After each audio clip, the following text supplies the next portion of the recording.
Hi there, guys. Welcome to the channel. So today we're going to be diving into The Last of Us 2 and a spoiler discussion between myself and Spenpai, who's joining us. Um, so if you like the video, please put a like on it, share it around. I'm a small channel, so any sharing really, really helps. And don't forget to put a subscribe. It all helps the channel grow and keeps me happy. So thank you very much. Right, well, Spenpai, how you doing, mate? You doing good? I'm good, mate. I literally finished this game about 4 hours ago, and I'm excited to chat about it. I've got some opinions. You've got some opinions. Uh-huh. Now, I want to hear them. did you watch my review after? I did watch it, yeah. I've got a feeling because just to put this out there, me and Spence when we were playing the game, we both played it at different speeds, but for a certain part, for probably the first half of the game, we were playing it kind of at the same pace, and Hmm. so we were kind of discussing as we were going, just like on Messenger and stuff. But then I finished the game on Thursday, and Spencer just finished it today. So I've got a feeling that our thoughts are going to be crazy different on this.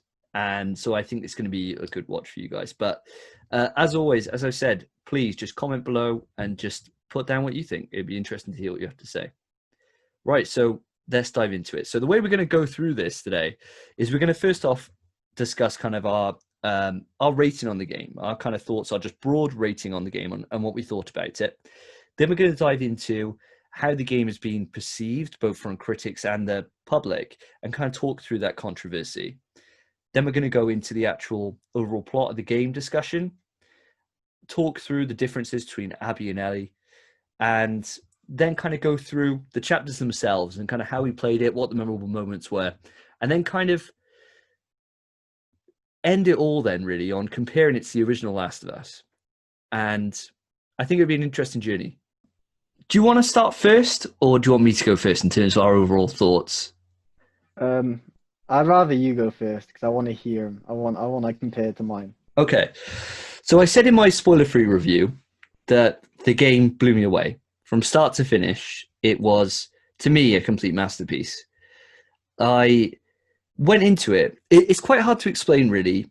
Um, but after I played The Last of Us originally on PS3, it was such a monumental experience for me, and it was the best story I'd ever played, the best experience I'd ever had, and the end of it just crushed me.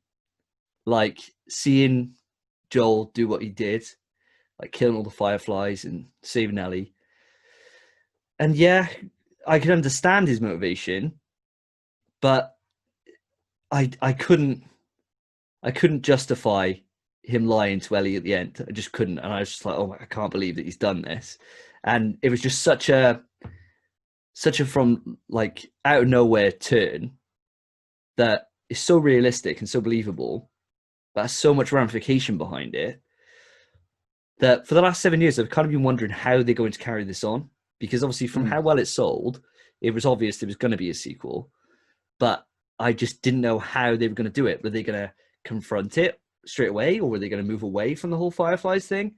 And for me, the experience, start to end, for The Last of Us 2, was the most emotional experience I've ever had in any piece of media in my entire life. I cried so many times. I cried literally so many times. And they weren't all sad cries. Like, there was so many happy bits in this game, like so many highs, so many proper highs, which then just become immediately crashing down into proper lows. And it's that kind of emotional roller coaster that the game took me on, that I was just there all the way. And I went from loving loving some characters to then kind of despising them, and the other way around, going from actually hating people into loving them. And it's just that experience to me. I won't experience that for a long time. A long time. My game of the gen before this was God of War, by an absolute landslide. But to me, Naughty Dog have just done it. They've just done it. It's just. I mean, there are faults. I do have faults with the game. Like I do think it goes on for a little bit too long. I think they could have cut out a couple of hours. Um, and like they could have tightened up the pace a little bit. But apart from that, I loved it. I loved it. So what about you? All right. I respect your opinions, mate. I respect them. But this is why I think it'd I be also love interesting. the game. It is interesting. We definitely played it different ways. I did love the game. I have faults with the game. There's no question about it. Why looting stuff takes so long, I'll never know. Pissed me off. But overall, the whole game, I think it's a masterpiece. It has to be a masterpiece. There's no way it couldn't be. Wow. I'm I surprised. See, think I I didn't think you would say experienced. that. I know you're a bit surprised.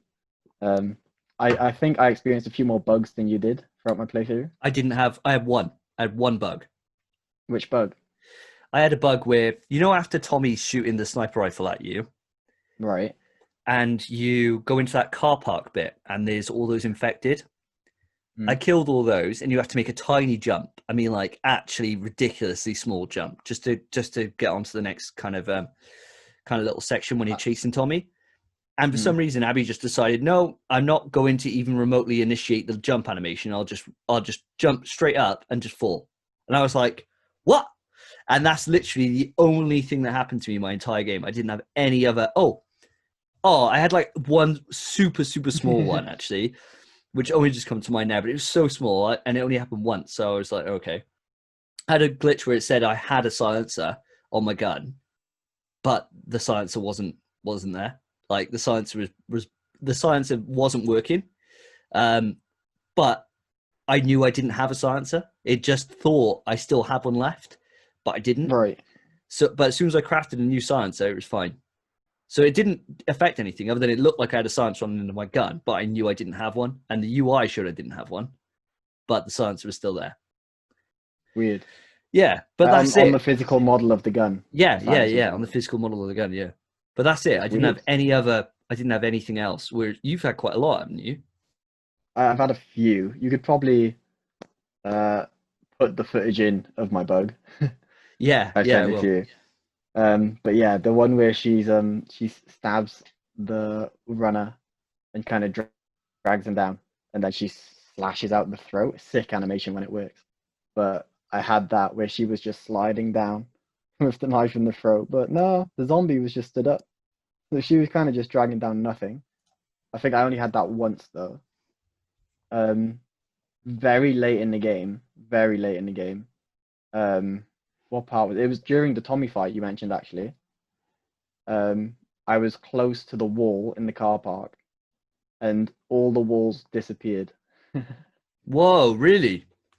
Only for like a few frames, but I could see the whole world. How was it? Just everything around me just went. It was just everything disappeared, and I could just see Tommy just floating in the air, just looking at me like this. That's why he's got such a good shot, mate. He's in the Matrix. It's true, mate. It's true. Which, it's a comparison to the original, so I won't talk about it yet. But I'd like that scene.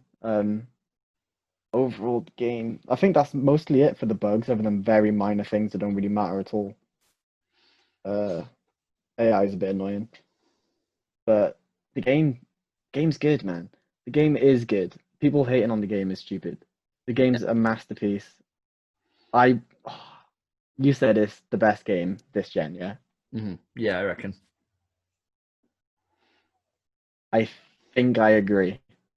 Whoa, fuck me. I did not expect this. I thought you were going to hate it. I No. thought you were going to hate it. I think I agree. Mechanically speaking, the character development, just the stealth, the gore, the action, it's all too good for it not to be. When I'm thinking about the other great games of the gen, they've all had their faults, and those faults have been way more blaring than Last of Us 2. Oh man, fuck me. I totally agree with you. Yeah. Wow. Yeah. For anyone watching this, I honestly, I thought that Spence was going to hate it. I thought you'd have a major problem with it. I just thought you did. I have problems. I have a few. It's too long. It's definitely too long. The pacing's way too slow. The looting takes too long. The combat's fine. Combat's literally the same, if not a little bit harder. It's definitely harder. I reckon. Yeah, it's definitely harder. I think I played combat-wise a lot different than you did. I think just you have to compare it to other stuff. You can't just look at the game objectively, because obviously objectively it is a masterpiece, but there have been so many other great games this gen, other masterpieces, so to say. Mm. But I think it just wins. Obviously, with Last of Us One being behind it, and the story being so strong in that, and that game being so phenomenal, it's they've done it justice, I reckon, and it is probably the best game of the gen. Which is weird for me to say. I've been thinking about it a lot. I think it is the best game of the gen. Yeah, like I've had a few more days to ponder on this, and obviously I had to sit down and write my review.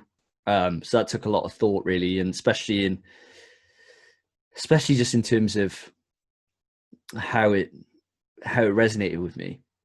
And I mean, seeing the internet respond the way it has not. Right now, this is tricky. So this is tricky, right? Because I don't know about your Twitter, but my Twitter is very much Smash focused. So Yeah, as I'm is mine. used to seeing some kind of drama or some kind of bullshit every couple of days from the Smash scene. And so there's always some drama, there's always something going on, there's always some nonsense.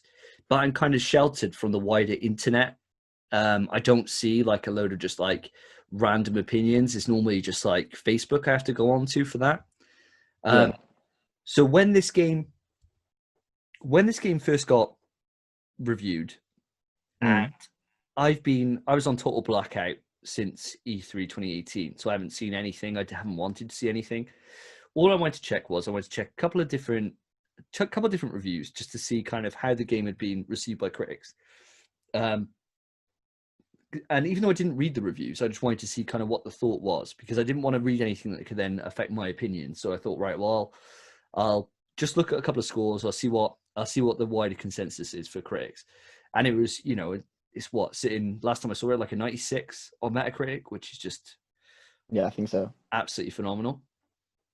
And so that was like, okay, that was what I expected it to be. Like a Naughty Dog game. I mean, they haven't let me down since PS2. I mean, like all the PS3 games were absolutely smash hits. Like Uncharted, the first 3 Uncharted games, and The Last of Us on PS3, Yeah. like fucking amazing. And then PS4, we've had Uncharted 4, which granted for me is the second weakest one out of all of them for me. I know you love that game, don't you, Uncharted 4? But for me, I thought it was Um, a bit too long. I had total faith that the Naughty Dog were going to smash it, because they haven't let me yeah. down. So it's not like as if I'm looking at, I don't know, some random ass team like a Ubisoft game or something where it's 50-50. It's either going to be fucking amazing or it's going to be just okay. I didn't think they were going to drop the ball, but there's only so many times you can do it to them. There's only so many times Yeah. that you can just keep giving amazing content, that you're going to drop the ball at some point. Mm. But seeing that reaction was amazing. And then I didn't see anything then, and I had everything blocked on my Twitter for anything to do with The Last of Us, so I wouldn't get spoiled. So I had every single keyword that I could think of, like Joel, Ellie, TLOU, TLOU2, TLOU Part 2, like literally every single thing you can think of, blocked them all. So, and I had no idea what the spoilers were either. So Mm. I was quite lucky. So I got it day one, and then went about 10 hours into the game. Maybe, no, I didn't. Probably about six old hours into the game. Before then, Mm. I started unmuting stuff, because obviously I'd seen Joel die by that point. Mm. So I thought, well, that's bound to be the big spoiler, right? So then I unmuted everything, and then I saw the backlash. Then that everyone has started posting all these user reviews on there, like totally just absolutely destroying it. And then even like getting into the discords that we're in and seeing people who haven't even played the game and they've just watched a playthrough just start shitting on it, and thinking like, what the fuck's going on here? Like, why is everyone being like this for? Yeah. And completing the game now, I know exactly why they're being like they are. Like two Yeah. things for me stand out for the reason why people would be hating on it and hating on it on such a big bandwagon. But what I like is that there's now this movement, because I've been going on to loads of the Last of Us posts and stuff and just like sharing my videos and stuff on there. But also just seeing what everyone says. And there's this huge divide now between the people that actually have played the game and they're bumping the score back up, which I really like. Is now at a user score instead of being like a 0.5 or something. It's now at a 4.5. So where people are like posting all these positive reviews and really pushing it up and saying what they like about it and what they don't. But what were your kind of, before we kind of get into my kind of thoughts on why they hate it, what did you think of the whole situation, what was unfolding? Because obviously you were spoiled beforehand, weren't you? Yeah, I was. I'd done really well. I was kind of blackout the same time as you, but for different reasons. Um, Obviously we watched E3 2018 together, I think, didn't we? When they revealed it, Yeah, we did, yeah. and after that, you were blackout. You were like, I don't want to see anything. I was just kind of indifferent. I didn't really care, so I wasn't looking for it because I'd never played Last of Us One, Oh, obviously. yeah, of course you hadn't, yeah. So obviously I didn't beat Last of Us One until what, 2 months prior to Last of Us 2's release, Yeah. if that, maybe just a month. So I didn't care about anything. But then whilst I was streaming Last of Us One on my Twitch, someone came in the chat, spoiled it for me, told me Joel dies. Such a shit. That's such a shit. I don't even know how I could have avoided that, really. Yeah, there's no That's way. there's no blocking or anything. But I mean, it sucks. It sucks to be spoiled, but it happens in like the first 2 hours of the game. That's also true.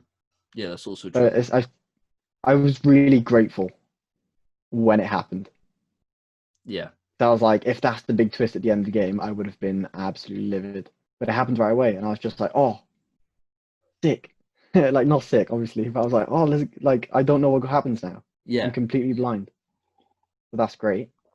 Public opinion on it is like, I don't understand it too much. I understand it enough, I think. I haven't seen a lot of the rage about it besides what we both saw in our Discord the other day. But I feel the majority of the people that hate on it are just the people who's either watched it or read about it, read the leaks beforehand, and was like, "Oh, the story's shit. I don't want to play this." But they're reading a story rather than experiencing it the way it was supposed to be experienced, which is a game. Yeah. No, I mean, this is what I don't get about someone who I know a lot of people do this, right? And for certain games it makes sense. Watching a a streamer or something run through a game and doing a playthrough of a game, it makes sense for certain things. It makes sense for like fighting games, or it makes sense for um, anything that's kind of like gameplay focused, right? And being a strictly gameplay experience. Watching a let's play of something can be really, really powerful, because then you can think, oh, actually, no, that doesn't look like my cup of tea, or it can be the kind of thing that they talk about and talk about kind of the mechanics behind it and think, oh, actually, yeah, that is something I could get into. But I will never understand a watch through of Game. like a proper plot game, because Mm. the difference between games and movies is movies are a passive experience. You sit down, you watch a movie, and yeah, you experience it, but you don't have any action in that. Yeah, Whereas when you're controlling a game, you're very much active to the experience. You're very much drawn into it. You're paying attention. You're controlling everything. You're seeing everything that's happened. So the cutscenes, yeah, we're watching them the same as somebody who's watching let's play is watching that. Like, there's no difference to the cutscenes, but the actual action that then crescendos in a cutscene or ends in a cutscene is all controlled by us. So your emotions are going up and down. Like, the amount of times I had a clicker just come out of me and my fucking heart would just fucking be like, oh shit. And then it goes into like a cutscene or whatever, and you're like, fuck me, that was amazing. Whereas if you're watching that, you'd just be like, okay, because you're not feeling just any of been it. laughing at the guy because he shit himself. Yeah. So it's a totally different experience. I just can't get on board with how somebody can judge it and shit on it and then think their opinion is valid from a watch through. I don't agree with it. You haven't played it. Like, you haven't played it, your opinion's null and void to me. No, I completely agree. It's like somebody saying, right, okay, have you watched Infinity War? And they say, no, but I read the script. Right?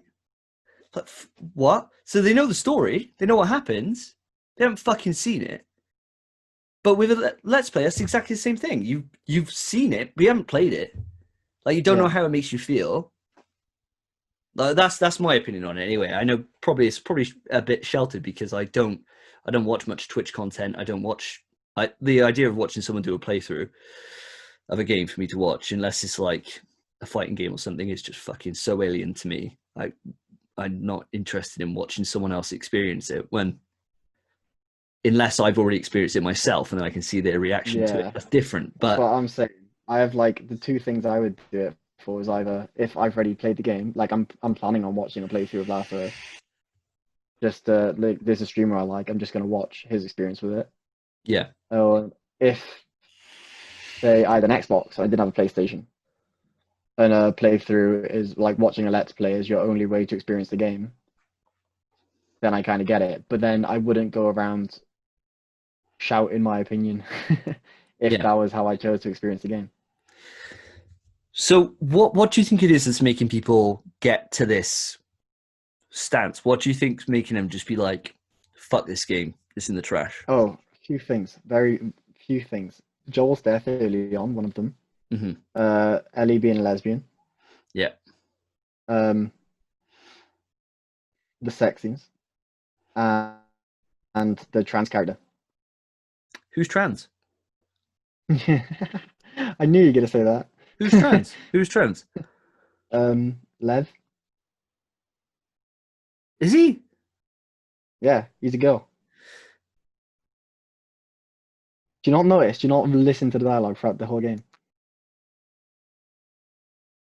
As in, it's a girl who's transitioned to a boy. Yeah, that's why like they got kicked out of the camp because she shaved her head because she wanted to be a dude.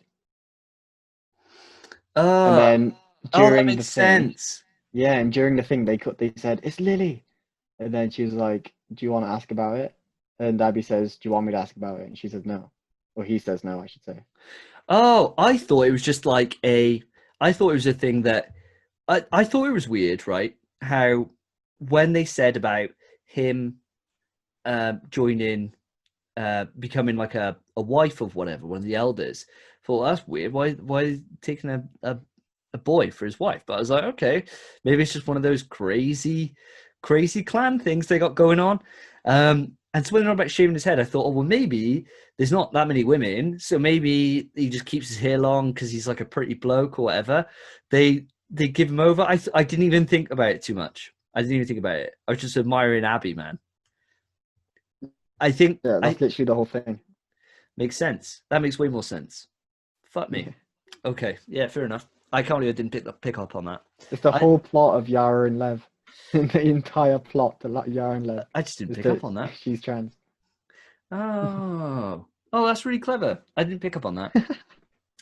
Maybe that's just how much it doesn't bother me. Maybe I just didn't even take exception to it. But the one thing that I am seeing that people are saying a lot about, and they're getting really up in arms about it, is the fact that Abby's built. That she's built. Seeing loads of people saying that she doesn't even look like a girl. Like she's way bigger than anyone else there. It's like, dude, her dad was killed and she wasn't there to fight. So she's putting her all into fighting. And to do that, she's training her fucking ass off. Like, she wants to be the best. And she is the best. And so loads of people just have this thing where they fucking detest Abby with every fiber of their being. And they hate her because she's built and because she kills Joel. And it's like, okay. I get the second one because she killed Joel. Yeah, okay. Yeah, exactly. Joel did kind of kill her dad. When I played it, I fucking massacred that doctor every single time. The last time I walked in, shot him with a shotgun, and then set fire to him with the flamethrower because I had spare rounds. actually decimated his body when I played as Joel. I hated him. Why? Because Why, he's going to Fanny? fucking cut Ellie up. So I was like, nope. Just walked in, shotgun straight away. And then just literally, I had flamethrower rounds left. So I was like, just fucking burnt him to a crisp. And then I went over and meleeed the other doctors and smashed their faces in. So it was a proper death camp when I was done with that. So it's no wonder if I was Abby and I turned up and my dad was pretty much exploded in half and on fire, I think I'd have a bit of a fucking issue. But I think I just punched him, mate. did you? Yeah, I just punched him once in the head, like. No, That's mate. what I thought. I was surprised when I got to that part where you find out about Jerry. I was like, I didn't kill him, did I? Do you know? She walks in the thing. I didn't think I killed him. Do you know? Apparently, because I've killed him every single time I've run it. I've run it through. I played The Last of Us now 3 times through. I didn't realize that if you take her or go to take her without killing that doctor, he stabs you with the scalpel. Oh, Kills you. I had no idea that's the thing because he was always blown away. Literally, the second I saw him, he's gone. It's like, fuck out of here. He's gone. So seeing his fate, I was like, oh, that Joel's way nicer than my Joel. my Joel tortured that man. But yeah, so I just don't get it.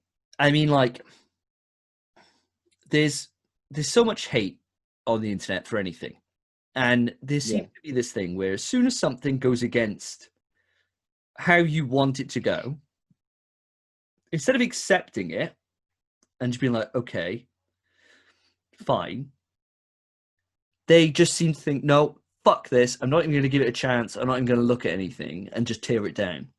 And that's how I sense it. And it's not like as if this was Indiana Jones or Uncharted, right? And like Nathan Drake had died. Mm.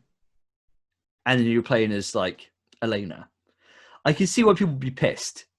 Because that character, in that kind of story, in that kind of pulp story, where he's a full-on hero and he's just this, like, you know, it's just such a light story, that would be such a huge turn, such a real kind of shit way for the character to go out.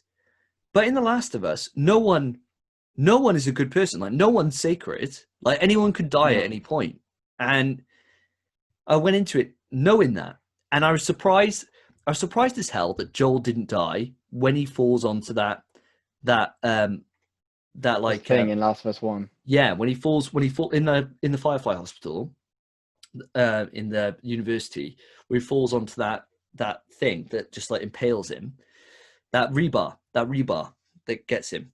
I'm surprised when it went to winter and he was still alive. I couldn't believe it. I thought he's gone, because that's the world they set up. Was that no, you know, you're just fucked. You're just fucked. And so with him dying, I was devastated, actually devastated. But it wasn't a surprise. Like, no one were you a bit surprised how it happened? Yeah, oh mate, yeah. Should we move on to talking about kind of our thoughts on the plot and our kind of general thoughts? Yeah, mate, crack on. So when that moment happened, right?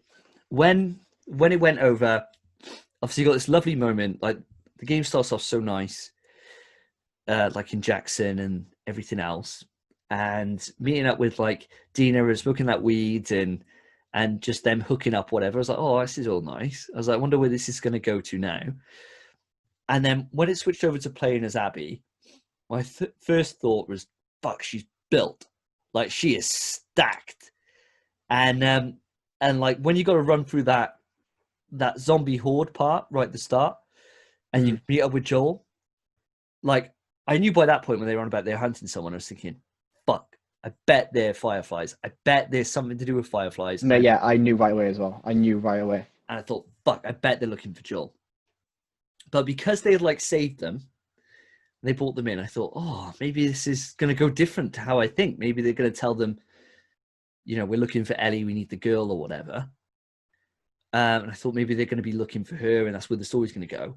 And when she just fucking blows his kneecap off. The entire time I was like this. like the entire time. And then when it happened, Ellie's like screaming on the floor and stuff. Oh man. Like when I was playing as Ellie, I was like, I'm gonna fucking kill them all. Like I'm gonna get in there, I'm gonna fucking destroy them all now. And then you get in there, you get caught, and then she just like sees him die. It was just, I was broken, man. I paused it. I was crying. Like proper. I had like a tear. Like I don't cry. I don't cry when I got married. Didn't cry when my son was born. I didn't cry for anything like that, right? And I don't really cry for sad things. I cry for like hype things, like when Spider-Man comes out the portal in Endgame. Like, I cry for that, right? Or when like Goku goes Super Saiyan or whatever. I cry for that, right? Episode 90. But I don't really cry for sad things, like never. Other than Terminator 2. Wait, thumb up, mate. That gets me. But apart from that, nothing. I cried so much there. Like, proper sobbed. Like, I just couldn't believe it. I was just like, oh my God. Oh my God. And fucked me up, man. And then the plot from that point, going forward and seeing Ellie's determination to kill everyone, I had that same emotion. Yeah. So I was like, I'm in this all the way. And no matter what they do, no matter how bad I have to go, I will fucking kill them all. Like, I will kill them all. You know, like in the Last of Us 1, where you switch back to playing as Joel after you played as Ellie, and Joel's looking for Ellie, and he tortures those guys, like really tortures them and just kills them. That entire section, you're supposed to stealth your way through that. When I last played that game, Last of Us 1, I went Rambo on that and just murdered everyone. Like, totally just didn't give a shit. I just killed everyone. I need to get Ellie back. I had that same kind of feeling of just like, these fuckers have got to die. Like, even when like Dina's like kind of talking her out of it or trying to talk her around or whatever, or saying, isn't it enough? Haven't we done enough? Like, no. Like, everyone's fucking getting it. Everyone's getting it.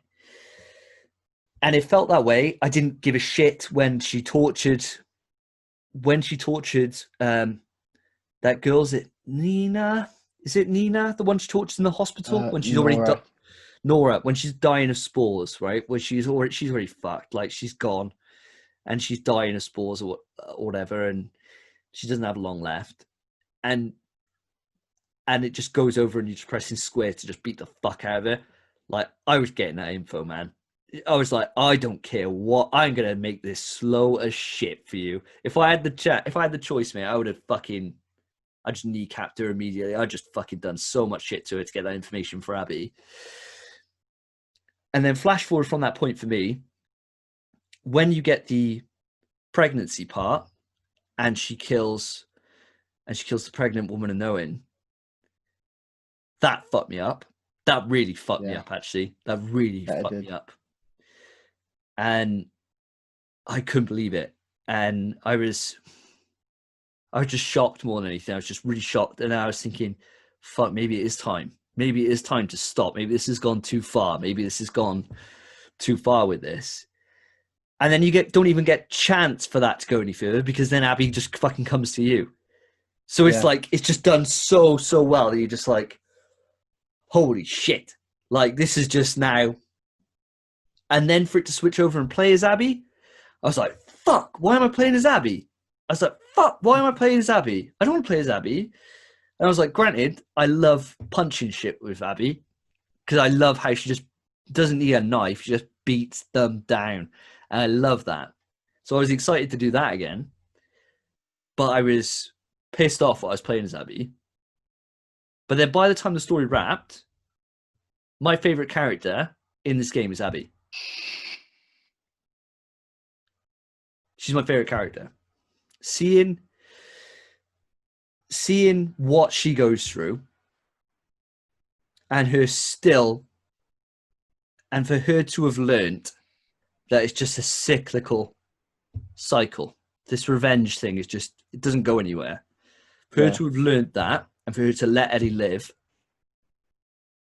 after she she beats the fuck out of her in the theater. I thought, fuck me, that's so powerful. And when I saw her strung up at the end, and she's on that thing, and she's like super frail, and Proper malnourished, mate. I was just like, what the fuck has she been through? Like, this has been fucking awful. Like, this is awful. Like, what the fuck has she gone through? And then for Ellie then to be like, no, I want to kill you. I was like, fuck it, hey, let it go.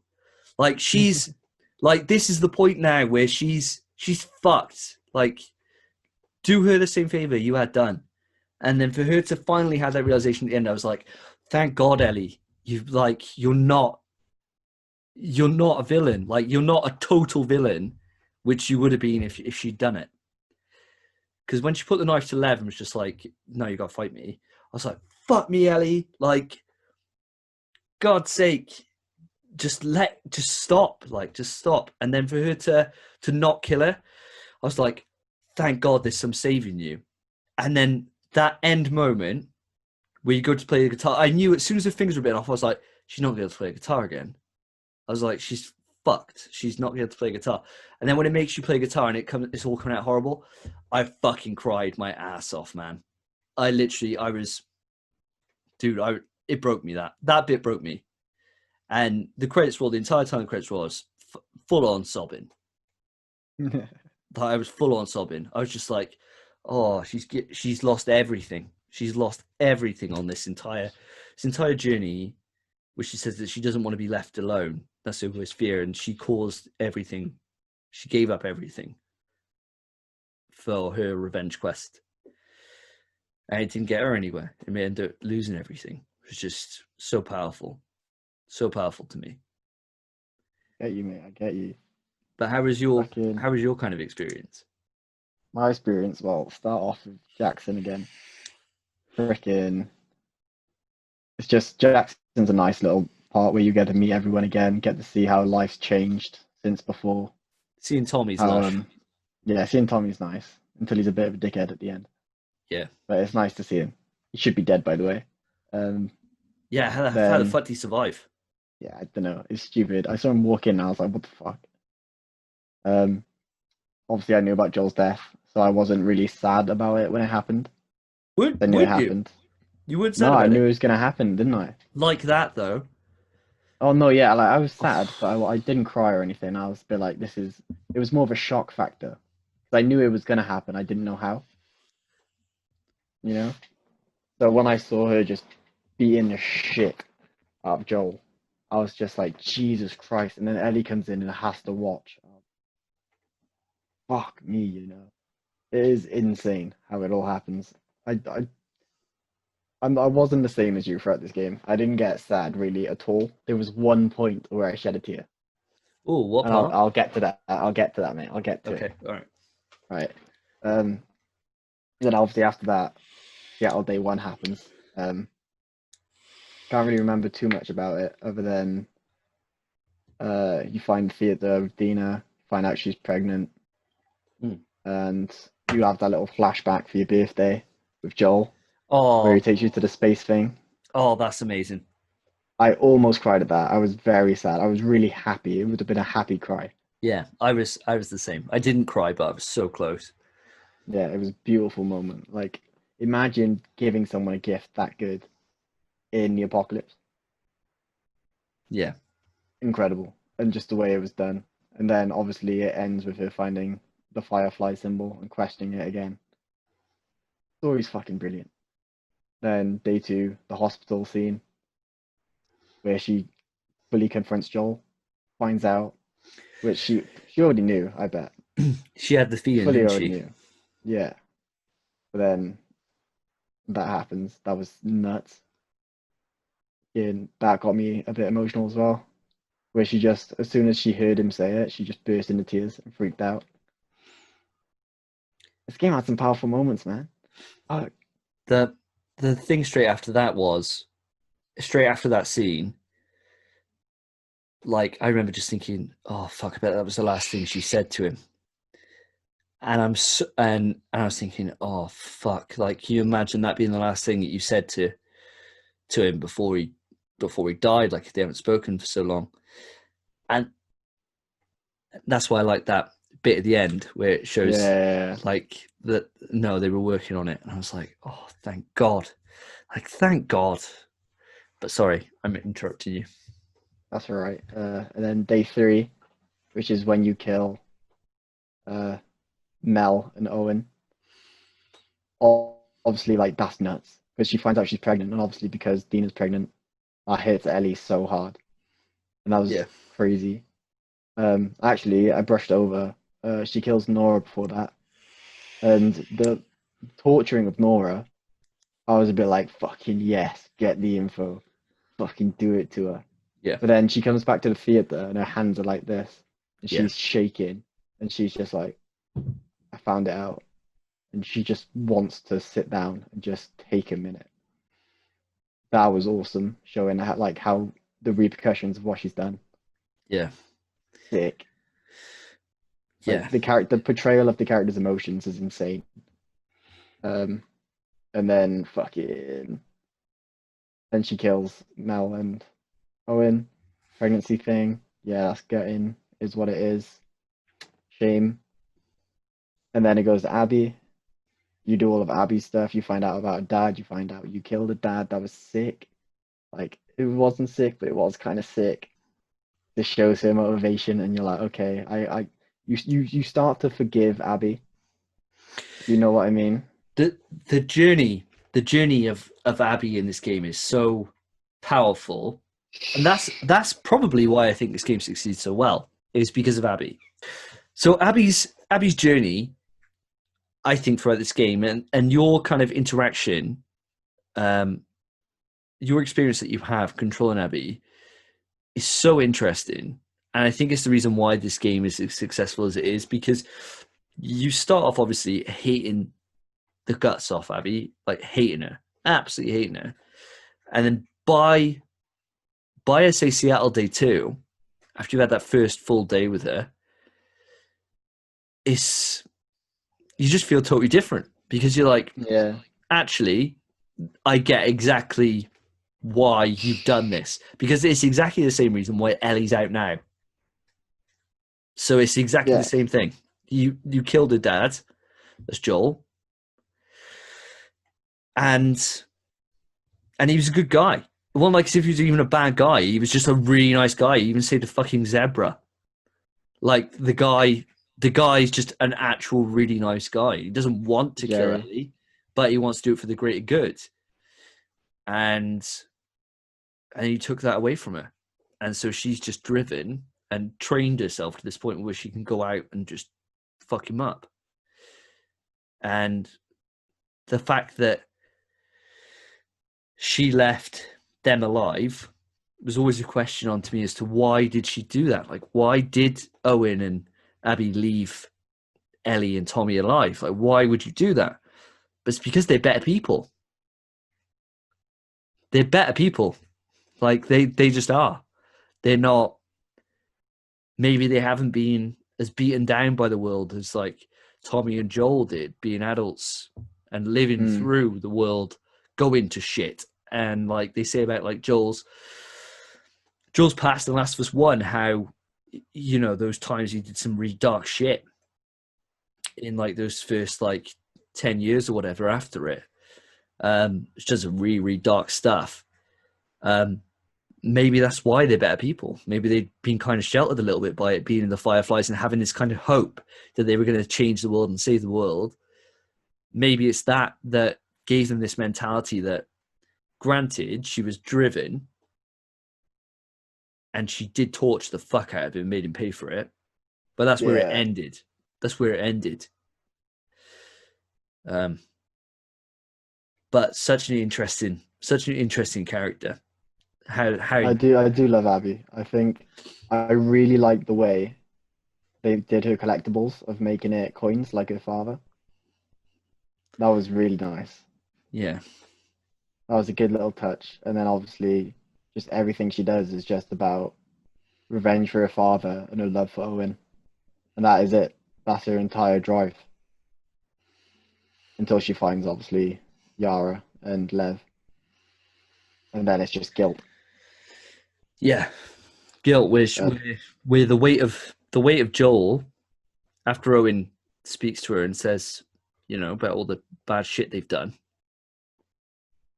and that kind of guilt just further cements it, then, doesn't it? Because obviously she does it first off, just owing them a favor because they saved her life, so it's just like just paying her back. But from that, then until Owen saying like, "You got more red on you than like anyone," or you know, that kind of stuff. They're giving him the Loki speech from Avengers 1. You got more red on your ledger. La, la, la, la, la. And yeah, just fucking incredible. It was powerful. Where was I on the plot? Oh, we just started playing as Abby. I'm reading through the chapters so I can familiarize myself. Fucking Abby's plot is a bit messy for me. I'm trying to think about it. It's just picking up the scraps of Ellie, but it's also not. Yeah, it's not. What I reckon they should have done at one point is obviously, Abby has to use the rope, the cable. She goes in the building, throws the cable through the roof Yeah. to get into the aquarium. I think that's how you should have had to enter the aquarium with Ellie. Ellie got there first though. She didn't. Which time now? That was the first time Abby went to the aquarium. She had to do Oh. that. Oh, right. Okay. And then after that, when Ellie's been there, Abby already has the keys, so Abby just goes in. Mm. But I reckon they should have done that just to show, like, obviously you'd be like, why is this rope just there when you're Ellie? And then you'd be like, oh, sick. When you're Abby, you'd be like, Yeah, oh, makes sense. That's cool. Yeah, that would be cool. I was confused by that. When I was inside, I was like, where the fuck do I? And I figured it out. Yeah, it took me ages. Took me ages. Took me like a minute. I wouldn't say it took me ages, Fucking finding the shit, the fucking mate, some of the sickest stuff in the plot, right? When obviously Yara and Lev save you when you're hanging, Yeah. and they pin down Yara and they say clip her wings. Oh, that's I fucked up. thought they were just gonna have an axe and just chop her arms off. Obviously, you know what clip her wings means, innit? Yeah. You're like they're gonna fuck her up, but instead they get a hammer and just fucking Smash it smash her bones in. That is insane. Seeing her arm as red as that fucked me Yeah. up. I was like, oh. Like, I was suffering my entire time playing it. I was suffering with toothache, right? And I can't even imagine. Like, my fucking face was throbbing, right? I can't even imagine how much that would hurt. I've heard it just be kind of putting up with it. Shows you kind of what world this is. I've heard it be like, I think I can kind of walk it off. You just had your arm smashed in by a hammer. Yeah. I'd be whining. Man. No, I'd have shot myself by then. Oh, and me. No, I was about to say, please do not compare your toothache to having your arm smashed in. No way. Insane. No chance. So, yeah, and I suppose then, yeah. So after that part, they clip the wings. The wings, yeah, that was sick. That's such a cool way to introduce those two characters, and then you start fighting the Scars with them or the Seraphites. Well, you got the run through the forest, don't you? Yeah, all that shit, fucking nuts. And then you have to freaking. I wasn't a big fan of the whole, go get medical supplies, come back, and that's it. I was a bit like, oh, that's a bit peak. Just a waste of time. She could just have them. Why'd she not just already have them? But then the way they did it was really good. Whereas you have to go up to the top, use the sky bridges that the Seraphites built. That was sick. There's one moment I tested it loads actually, and it's just a real nice little detail. Anytime you look down off a height with Abby, She gets vertigo. she gets vertigo. Anything, anywhere now, and I'm like, that is such a cool ass touch to have that just all the time. Like anytime she's like Like you're looking down, and the vision starts going. If you just keep on going, it's just fucking nuts. And I'm like, that is such a cool ass idea. Literally anywhere. Instead of it just being on the sky bridge, I was like, I'm gonna walk up to this bridge and just gonna look down. And she's like, and I was like, fuck me. How did they think about putting that in like all the time and it not just be a section on that sky bridge? I was like, God damn, that's such a good idea. I know exactly how they did it. It's just you know when you get close to a ledge and they do a leaning animation to like Yeah, lean off yeah. the ledge and fall down. Whenever she gets close enough for the leaning animation, it would start the vertigo. It's just a good idea, though, isn't it? It's just Yeah, a it's fucking smart. class idea. I really That like it. that little detail was lush for me. It was really, really good. Those sky bridges was fucking sick. Yeah, it was a great scene. Makes no sense how the fuck they built those. I have no idea. And then freaking you see Lev just fucking parkouring around. He's And you're he's like, a what the fuck? top lad, mate. Top lad. And smashed it. And one character I want to talk about as well that I've brushed past, that we literally haven't mentioned him once, is Manny. Top If shagger. if we put Manny on our virginity tier list, mate, top shagger. Top shagger. He literally had everyone. He had everyone, and he's got pads all over the city for banging different Yeah, birds. in it. What? Did you get a good look at the love note before he snatched it off you? I only got like halfway through it. I Yeah, I think literally I was trying to read it, but obviously Abby's like, oh my god, because she's reading it. I barely read it. I I read like wish I read it more. I read like half of it. Um, I got down to the part where she's talking about whispering in her ear or whatever, and then Abby says that, and I was like, oh, wow, how did they not read that bit? And then he takes it. I'm like, oh, you slight dog. Top lad. When he died, I felt he was the only one out of the whole crew. I kind of felt bad for Ellie killing Owen when she did. Like Mm. when Ellie killed Owen, I was like, it's a bit far. Like, because Owen wasn't even doing anything. He was just like, yo, whoa, whoa, whoa. Like, it wasn't even a threat yet. Like, we got to find out where Abby is. I was like, you know, we can at least torture him a little bit first or something. I was like, but when she kills him, I was like, fuck. Because I was like, fuck me. And he didn't seem like that bad of a guy. No.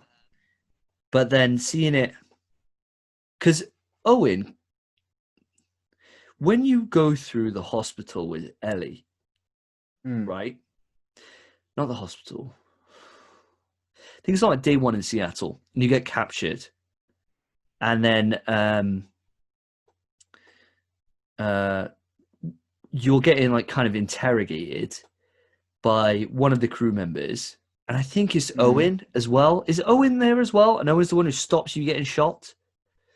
I don't think so. I think it's just a random dude. Or is it just the colonel guy? It is just a colonel guy and one of the other members of the crew, isn't it? No, but Owen stops the same guy when they kill Joel. Yeah, that's Yeah, right. so the same dude was gonna kill Ellie, and then Owen stops it. He's like, "What the fuck are you doing? We just came for Joel," which is good. There. But yeah, I was gutted then playing it through and knowing that that Mel's going to get shot up and Owen was going to die. Playing for that entire section with Abby, I was thinking, fuck, she's going to go mental. Like Abby's going to go mental when she comes across this, and awesome. Well, Abby never liked Mel anyway. No, well, Mel's And a Owen, bitch. yeah, she's a bitch. Well, she has reason to be a bitch, to be fair. Well, She yeah, doesn't she trust knows. Abby. No, Yeah, she she doesn't knows. trust Abby, and then Abby comes into the aquarium. She's like, "Yo, Owen, what going?"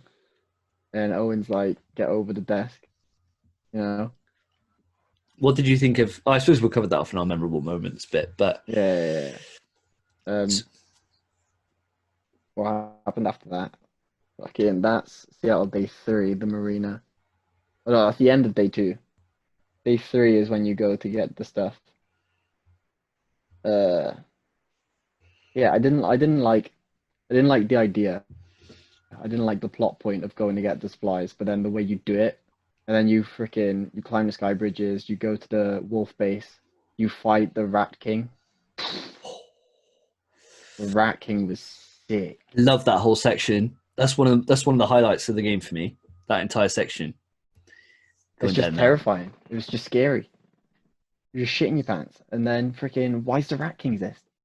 Why does he look like that? Because he's been infected for 25 years. Yeah, but it's like No one else, like the amount of people that would have lasted that long with the infection, especially when they're being down there. So the only thing he can potentially eat or whatever, I guess, or he's just molded with everything else, isn't he? Just molded with the environment. There's been nothing down there for like 25 years. it seems like just a group of people all died in the same place and got infected and just died together. Could And have then been. as they gained more infection, they just merged into one. It's like something And out it's of the just thing. sick. It's like something out of the Yeah. thing. I So looked up the concept art. Did you look through that? I bought the model on I bought the the model model as viewer well, yeah. and just looked at it and I was just like, this is just mank. When that thing Did it came lag out, for you when you got close? yeah. Yeah, it lagged for me too. When that moment happened and I was down there in that hospital, obviously I used listen mode, so I knew it was all full of clickers and stuff. I was thinking, okay, all right, well, it's going to be a bit of a fight. But I was like, I got tools. I'm fine. I'm kitted for this. Like, no issue. I got loads of shivs. I'll just take them out stealth or whatever. And then when you hear like that noise, whatever behind the door, it's thinking, I do not want to go in there. And obviously, when you open the power up and all the doors are open, I was thinking, oh fuck, like this thing's just going to be. So I was like, do you know what? I just could get out of the way now. So I went loud. On all those clickers and everything, I went loud. I just took them all out. Just literally, just ran in, just melee on all the stalkers, just fucking blowing everyone away with like all my guns. So when I got in to fight that thing, I You was had like, nothing. "Fuck!" I got hunting ammo for that hunting pistol, and I got pipe bombs. I was like, right, we'll make this do. So running from that thing and crafting was fucking scary as shit. Running from that thing and then crafting ammo was terrifying. I died on that thing probably 5-6 times. I died like 5 times. Just grabbing me and ripping me apart, and I was like, okay. I think I saw every death animation anyway. I saw it break my Yeah, I neck. did I saw too. it rip me in half. Like I saw everything. I was like, all right, okay. But I fucking loved that bit. It was amazing. Yeah, sick. And then it's cool that if you go in the models, which obviously you did you look at the separate models as well? For the Whereas when it splits in two, Yeah, for the stalker part. Oh yeah, you mean yeah, like because yeah, I did see that. the stalker comes off, and then it literally specifies that the one's a stalker and the other one's a blower. Yeah, So it's literally telling you that it is multiple infected, just in a ball of fucking fear, mate. Ball of some fungi and nightmare fuel. what did you think um on your playthrough when you saw that thing? What were Mate, you thinking? it's just when you go up to like you see the fungus on the wall, don't you? And you see the new blood from where it's just come off the wall. Yeah. And you see the blood trail on the floor, and you see the like destroyed metal doors, and you're like, start reloading all your guns. You're like, fucking reloading your Take your shotgun, supplements. crafting. Yeah, he's just doing everything, mate. And I saw it. Obviously, you get in the ambulance, don't you? And it comes up to you in the ambulance. Mate, I saw the blood trail off to the right. I was like, nah. I was like, nah. I was like, straight that way. There's probably stuff there if you went to the right, actually. Yeah, Wasn't it there? could have Did been. you go right? No, mate, I was straight in that ambulance. I was like, getting the fuck Yeah. out of here. I was like, I'm Yeah, gonna I was gonna stealth my say. way out of this. Fucking yeah, and he just comes up to you and grips you up, or tries gripping you up in the ambulance. You're just shitting yourself. That thing's nuts. You just run away from it for ages, and then obviously you have to fight it. Yeah, I died so many times. Yeah. I shotgunned, freaking Molotov, and that was it. Do you try and Hope for melee the it? best. No, I did. but how'd that go? Yeah, I died. Yeah, I you had crazy. I still had left over, you know, those massive ass. Uh, Oh, the hammers, the giant hammer. yeah, I still had that. I just hadn't Mm. used it, and so I had that. I was like, let's fucking go. Just ran up. I was like, okay. I was like, all right, okay, we ain't doing that then. So that's about as well as that went. Crazy idea. I never would have tried that. Should have just got You in there mad with fists, mate. mate? You little fucking stabby knife. Oh, it's not Ellie, mate. It's Abby. She's just Oh, was it got not? mitts. She's just got a mitts. Was it? It's Abby that fights it. Oh, it was. Yeah, I'm mixing up. Oh, so I wasn't using Molotovs then. I was using my flamethrower. I thought I was, and then I changed my mind when I was thinking about it. Yeah, so flamethrower and then shotgun. Shotgun? Yeah, shotgun with the flame rounds.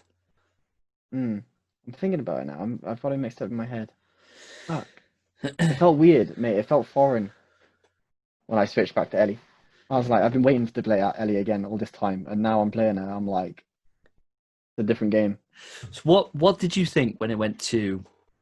Because I suppose that's the part we haven't spoken about yet. Oh, I suppose you haven't spoken yet about how you thought about the theatre section and all that. But have you got anything else you want to add on to Abby's part? Because obviously you got the part where you go over to the Scars Island, and that's a cool section. I really liked that.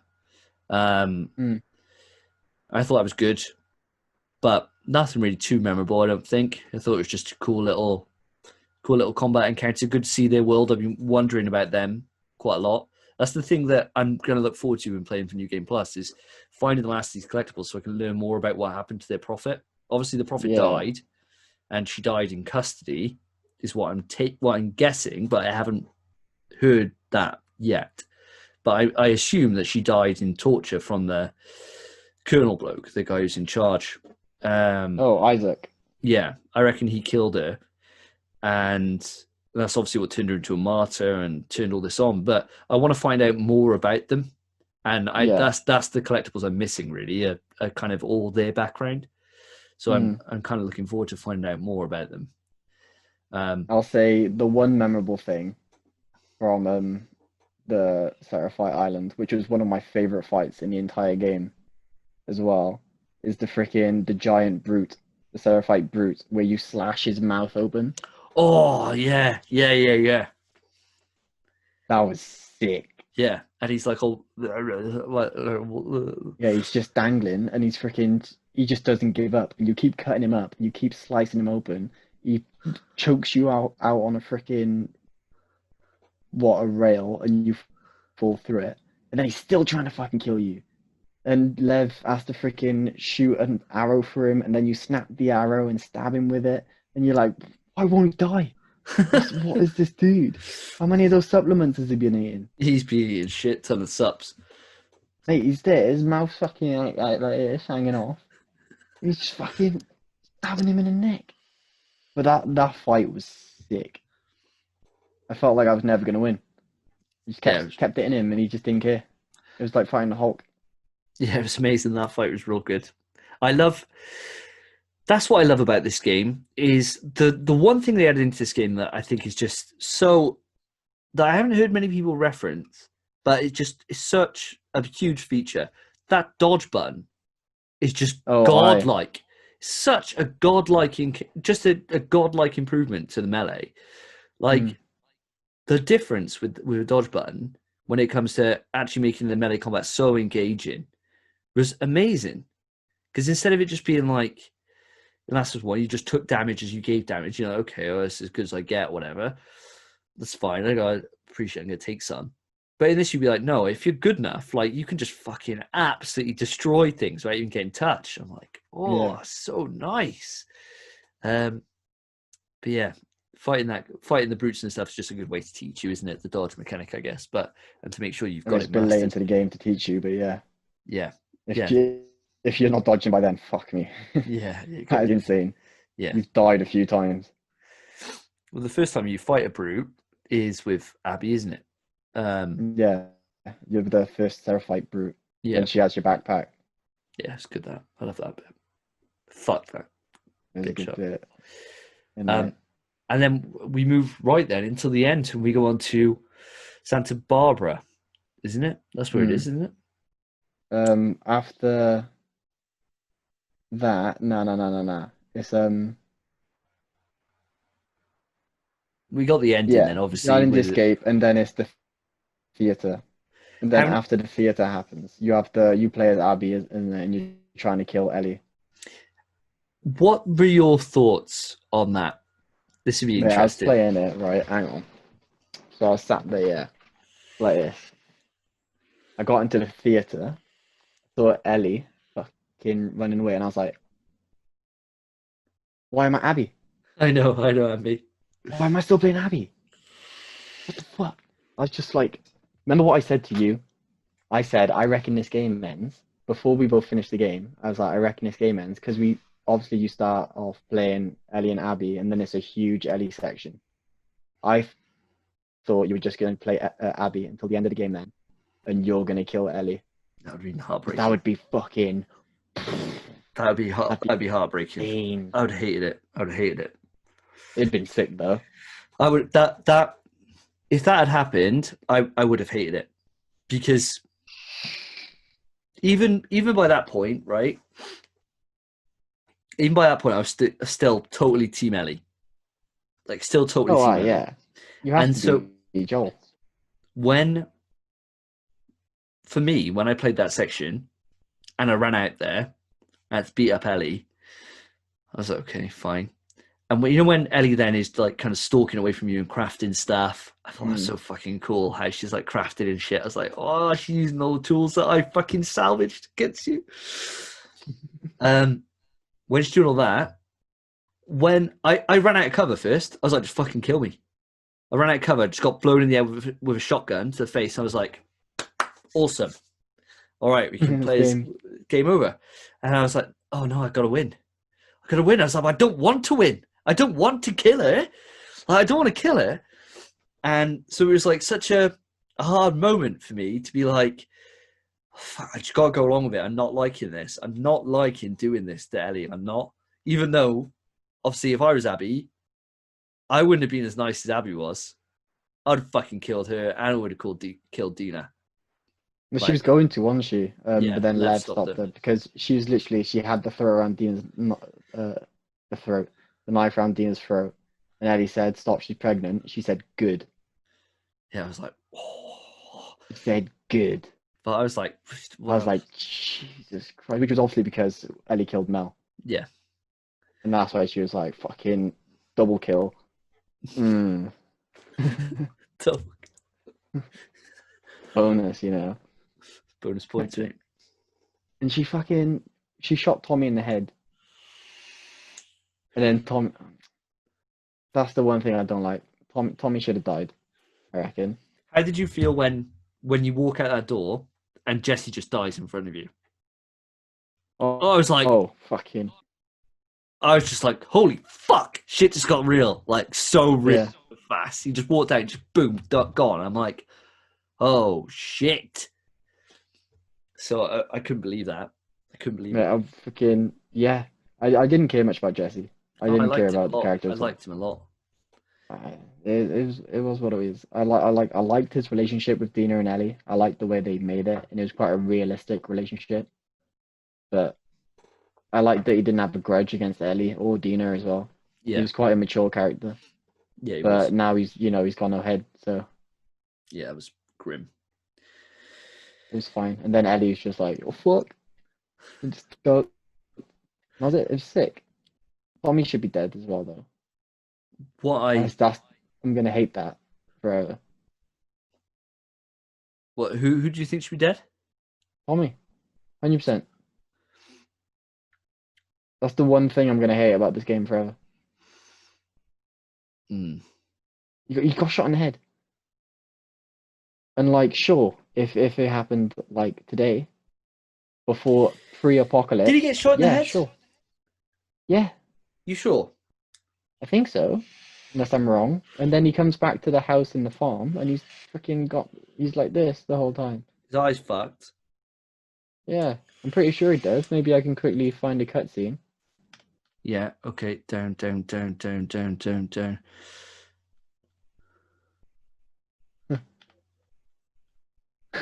Oh, but it's not. It's not proper. It could have gone that way. Could have gone Yeah, through. it did. It skinned his eye. It obviously skinned his eye. Fucking But lucky like, bastard. look at that, fam. Can we talk about how beautiful this is, by the way? Look at that Stunning. blood splatter. Look at this freaking gun flare. And the gun cocking back from the Yeah, shot. literally all of it. And the recoil on her hand as well. Her hand freaking. Man, this game's so good. Nah, yeah, he should be dead. Lucky me. Got lucky. Like, I stand by it. Yeah, the bullet skimmed his eye, but like, fuck, man. I think it's amazing the injuries people get throughout this game, and they survive. Like comparatively, because there are so many people that like die for less. But fucking Yara has her arm chopped off, and I mean, yeah, she dies, but not because of that. I thought her death was really good. Her death was really good. Jesus Christ, Facebook, shut up.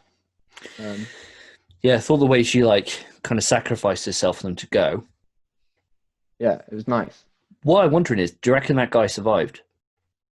Which guy? Isaac. No. I reckon he got murdered too. Yeah, I reckon he's No. gone. He, if you know when you're playing as Abby and you're in the theater afterwards. Yeah, what, right at the end?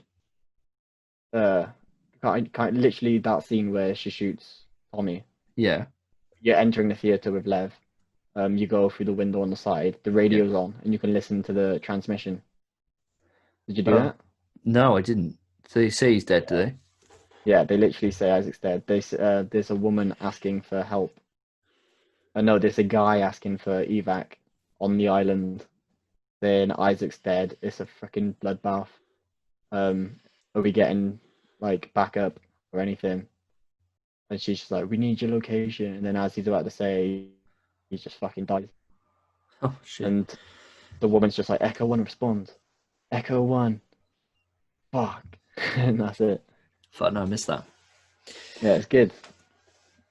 That's the good part. Tommy should be dead. I'll allow it. I'll allow it. He should be blind at least. Fucking. He's blind. Fuck Tommy. Nah. He's blind in one eye and he's got a fucking proper limp. Yeah, he deserves to have a limp. He got shot in the leg, didn't he? Yeah. All right, hang on. Actually, what I was gonna say. Ellie gets bodied by Abby, Yeah, but then she's fine. Fuck. She got a bit of mental health issues, but that's nothing to do with Abby. Freaking Dina gets arrowed through the shoulder, and she gets a scar by ear, sure, but like she's fine. There are so many injuries that happen that you'd think, fuck, where they have the lack of medicine and medical supplies, and all of that. There's no way they'd survive, but they do. Yeah. It's just oh fuck. There's yeah, people take a bit of a fucking beating. Yeah. But the bandage meta is so strong. Like you get bitten by someone, and then you just like bandage that up. I just got shot by 10 bullets, but I put a bandage on my arm. We good to go, boys. So, but I suppose after that, then we're moving into Santa Barbara, right? What were your thoughts when you were all of a sudden in Santa Barbara? Well, you weren't actually. You were in the farm. It's the yeah. It's the farm first. You're in the farm where first. You meet JJ and everything. Going into the barn, I was thinking, right, when you heard those sheep in, I was thinking, fuck me, there's going to be something in here. There's going to be like a clicker or something that's got in, and it's going to see that one little lamb in the corner, and the one sheep. And I thought, oh, it's going to kill Dina. It's going to kill Dina. It's going to kill the baby, and that'd be enough for Ellie to end it. I reckon. I thought, oh my god, this is going to be fucking awful. And then when she has that kind of whole flashback where she's just having this like post-traumatic stress with Joel, I was just like, that hurt me, mate. She's there, she's holding the baby like this and just screaming in his face. That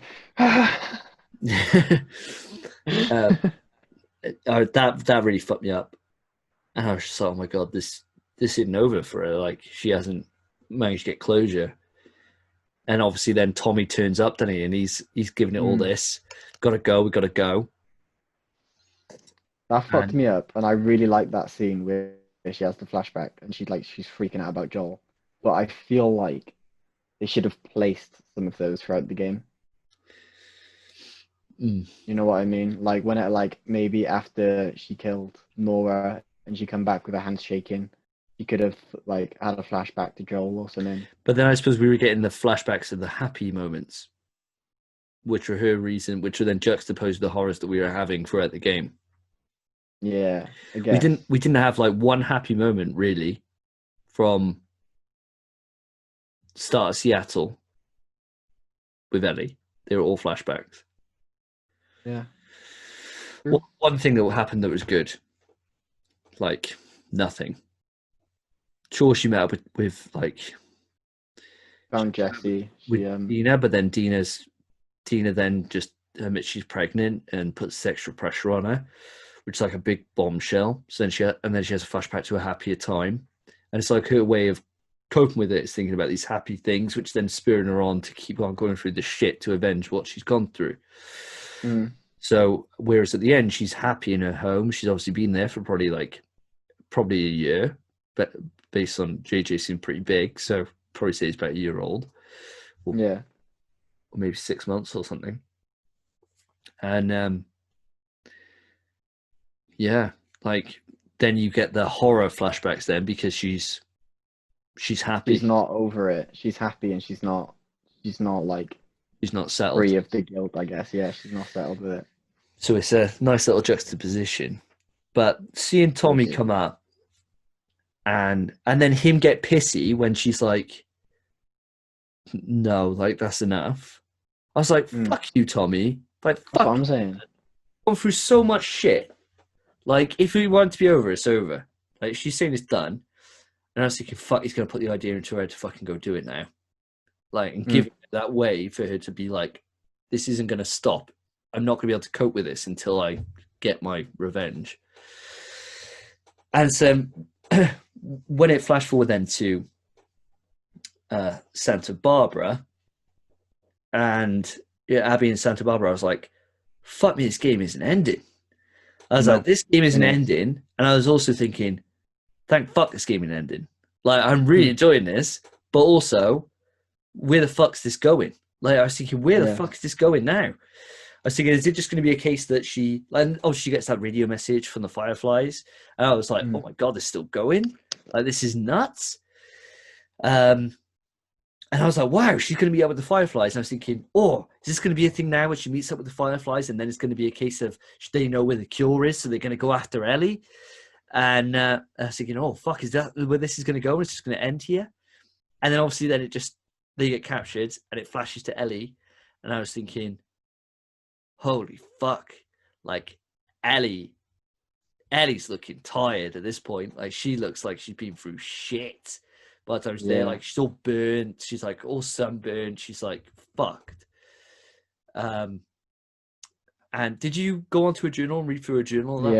Talking about she went through Las Vegas and all that and all the different stuff. So she's been through so much shit getting to this point again.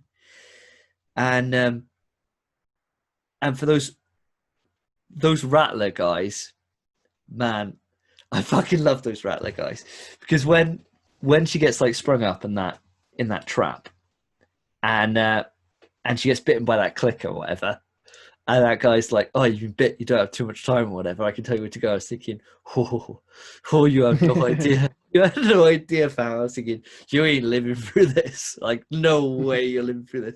I was thinking, please don't tell me so we can just fucking torture you a little bit. And that bit was sick. And then I've already said, like, getting to the end, seeing Abby, man, like that. But with it is like, I really liked that. Obviously, he shit himself when he backed up and the clicker tried grabbing him. The one Rattler. That was jokes. Then Ellie just starts pissing himself, and I was just like, "Let's fucking go, Ellie." So sick. But then he's dragging Ellie over to it, and she just fucking shoves him into the clicker. That's sick.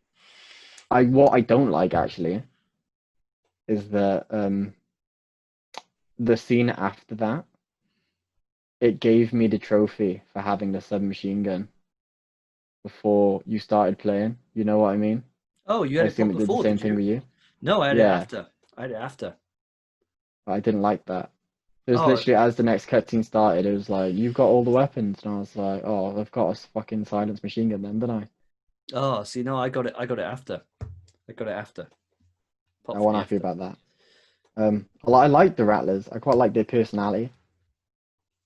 Very I ragtag, think, weren't they? Just reminded me yeah, of they kind of just didn't care. They were just doing whatever they did. they just reminded me of just like when you go to Washington. Is it Washington? You go to the city where you get in Last of Us One, where you get jumped when you're on the road, and you get jumped, and you get attacked by those guys that are just like their own kind of. They're just nicking people's stuff and killing people off the Mm. road. Just reminded me of them, really. Well, they're just another group of shit people. Um, Now, I kind of want to know what they were doing because they had freaking infected just chained up, which obviously they were kind of just making fun of them, which is crazy. And they had prisoners, and they were freaking stringing people up on the beach and stuff. That was them. Like, I want to know why. I want to know what their motives were. I want to know what they're doing. Yeah, that's crazy. I mean, they're dead now, so Mm, nah. Um, what's happened? I feel like, when she radio called the Fireflies, yeah. we don't really know what happened with that What do you mean? We do. because obviously we know that what they discussed Mm, and all that, but then that was a few months prior to the end scene where they're on the beach. yeah. So, do they? Do the Fireflies think Abby's dead now? Do I felt like when it first happened, I thought that the guys who ambushed her outside the place, the 24-25 Constants, I thought they were the ones on the radio. Oh, I see. So I thought that'd be really smart, and they were just using it as a bait. So when someone hit the frequency up, they would just go and ambush them. But if I'm wrong, and it is Fireflies, then that's obviously where Abby and Lev is gone. That's when they get ambushed. They obviously get kidnapped. Then you play as Ellie. You get the gun. Combat with that gun. I Beautiful. didn't use it at all at first because obviously I'm used to the other weapons. But then obviously it's silenced. So when you're be able to like run around with a silenced machine gun, a bow, and a silenced pistol, you're just fucking full stealth mode. Fucking, it is sick. Everything I was doing, I'd throw a bottle down somewhere, bait them all into a group, pull out the silenced gun, and just fucking spray them all down. And then the stragglers around, just fucking bow them. It was sick. Did you release the infected? Of course I fucking did. Yeah, me. I ran up to the infected. I was like, oh, I should probably kill the infected. And then I saw the option to release, and I was like, oh, hell yeah. Hell Perfect. After seeing that guy make fun of the infected as well, when you first go in, that felt amazing yeah. releasing them. That first section, I didn't release them. You know, No, that first section, I shot the infected straight away, and I stealthed that entire first section.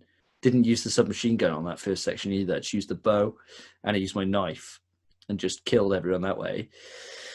And the second time, when you get to that second encampment, and there's clickers infected, release the clickers, mate. I took out a load of them on my own, and then there mm, was a few left, and there was the house they were in.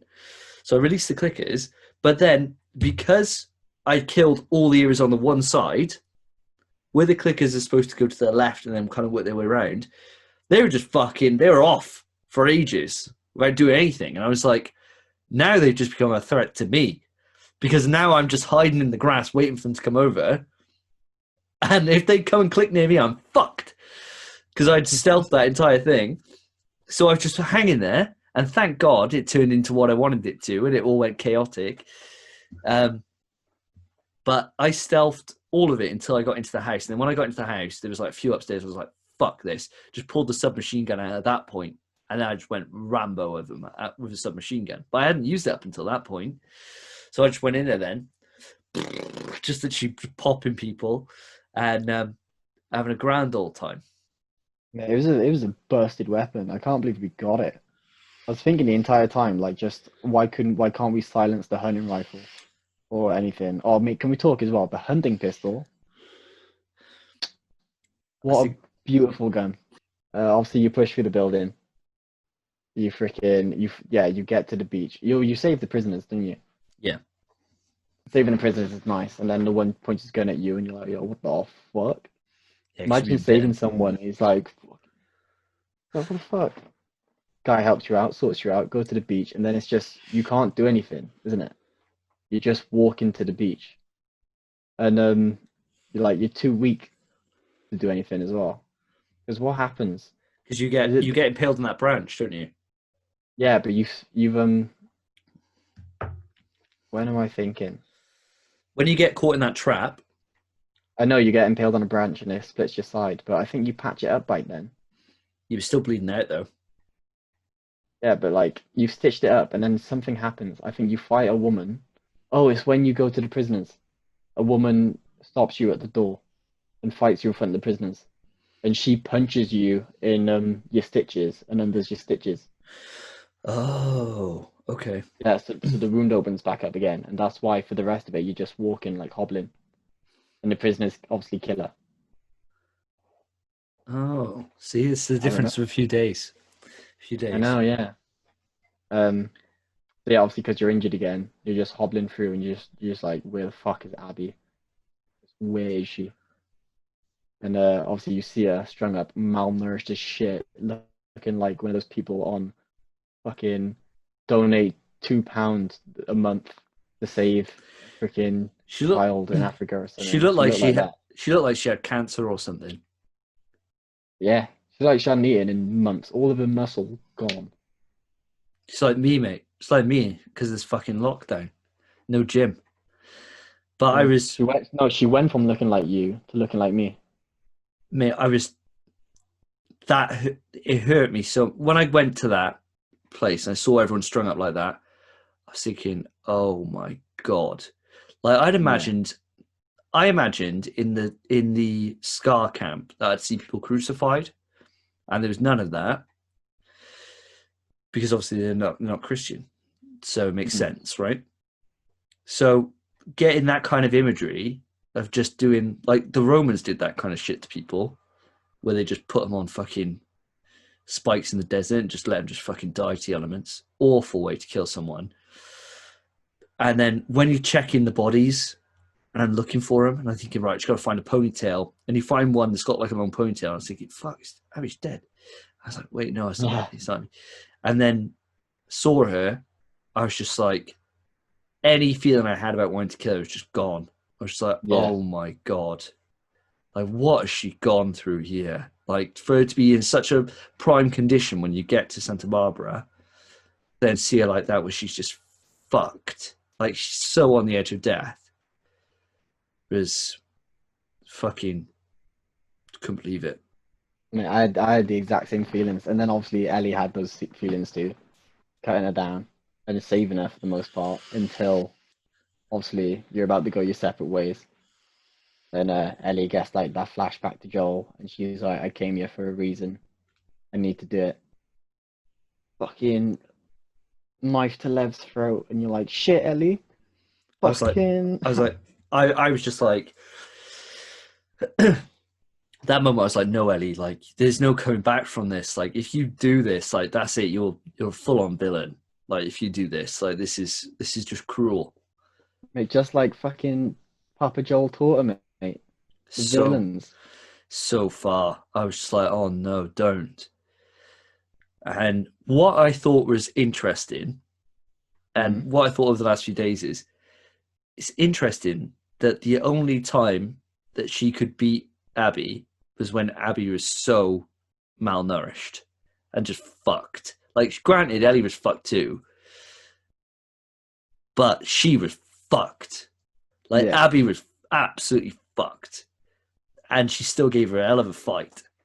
And I was like, fair fucking dudes, like, and obviously Ellie had a knife and she didn't know anything. I was like, Ellie's got every advantage here, and she only just did it. obviously she lost her fingers. I was like, oh, when Abby's biting her fingers off, whatever. I was like, Yeah, it's amazing. holy fuck! I was like, this is fucking. When she bit her fingers, I was like, we're drowning a bitch. I was like, we're Yeah. fucking drowning her now. We're fucking. She's done. Like she's gone too far. But a lot of people get pissed off with that bit where she has this realization at the end that she's doing the wrong thing by killing her. A lot of people get pissed off by that, but I like it. I do, because it saves Ellie. Otherwise, Ellie would have learned nothing over her entire journey. She would have learned nothing. Whereas that moment for me, where she lets her live and she just cries, it's just crying, is it's real powerful for me. It really got me.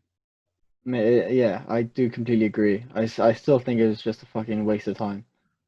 Like, I'm not happy about it. I mean, I am happy about it, but the trip to Santa Barbara, all she gained was she saved Abby's life and Lev's. If she just left them, they'd died. Which mission complete, you know? She wouldn't have lost her fucking two fingers. Two fingers. She'd still be able to fucking bang out some tunes, but she can't now. Yeah. She's crippled. Freaking her and Dina would have been happy. She'd have still had a little JJ. Tommy would have been pissed off, but that's fine. Just slit his throat in his sleep. He's a dickhead. Fucking Fuck nice. Tommy. I like Yeah, I Tommy. hate Tommy more than anyone else in the game. I like Tommy. And it literally just because of the one part. He's a prick at the end. He's a prick. Yeah, absolute dickhead. But this is the thing, right? So we've gone through the entire plot, but that's the thing about it. That's the message this game is giving: is that revenge is just a cyclical thing, and everyone's a loser. That's all. That's the message the game's giving, and obviously, Actually, no, I disagree. okay, I disagree. I'll give you. If you're taking revenge, kill the loose ends. There's that too. Then you're chilling. You're straight chilling. But there's never not a loose end. Yeah, there is. There's not, because there's always someone that will have a loved one. Sure, but like, so if Abby killed Ellie and Tommy in the thing, regardless of if there was a loved one, what could they have done? Dina would have gone. Dina wouldn't have done shit. She's pregnant. She would have gone, mate. She also she didn't know anything as well. Like she didn't know who did it. She had no idea. She didn't know who they were, where they've gone. Nothing. And she's fucking Dina, mate. Even if she tried leaving, she'd have just been preggo on the way, like. True. And then same for Ellie. If Ellie just killed Abby, like obviously, like, her life would still be fucked. She'd still have her mental breaks about Joel, but Abby would be dead. Like the cycle would end. It's just she'd never truly be happy because revenge isn't. I wouldn't say it's a cycle, but it's not. What's the term? I'm trying to think about it. Doesn't right the wrongs of the past. Is that what you're trying to say? Kind of, yeah. It doesn't bring you to peace the way you think it will when you seek it. Yeah. But yeah. Because for me, it's like, right, you got both characters are on the same. Both characters go through exactly the same development. They have the exact same motives throughout the entire game. Yeah, the two halves of the same side, just that you play as both sides. So you see, obviously, Joel commits the first act, which spurs all this on, saving Eddie's life. Abby then ends Joel, which then prompts Ellie to act. Ellie kills all of her mates, which then prompts her to end it, but she doesn't end it, and she lets her live, which for me was like, wow, that's good character development. Nice one, Abby. Like, that's fucking class. So then when Ellie then finally gets that chance where she can end it, and she doesn't, I'm so grateful for it. But then coming home, back to the farm, and everything's gone, and playing that guitar, No, I didn't even think. I didn't even think about it not being able to play the guitar until I saw the guitar case, and I was just like, and then I you think try playing it and you hear like the dead notes, and you're just like, oh my God, that like, is peak. as soon as I saw it was those two fingers, I was thinking she can't play guitar. Well, she No, can, but she won't be able to play. She'll be able to play like Smoke on the Water, but she won't be able to play. unless she was like freaking, She, she's playing, somehow hitting all the things.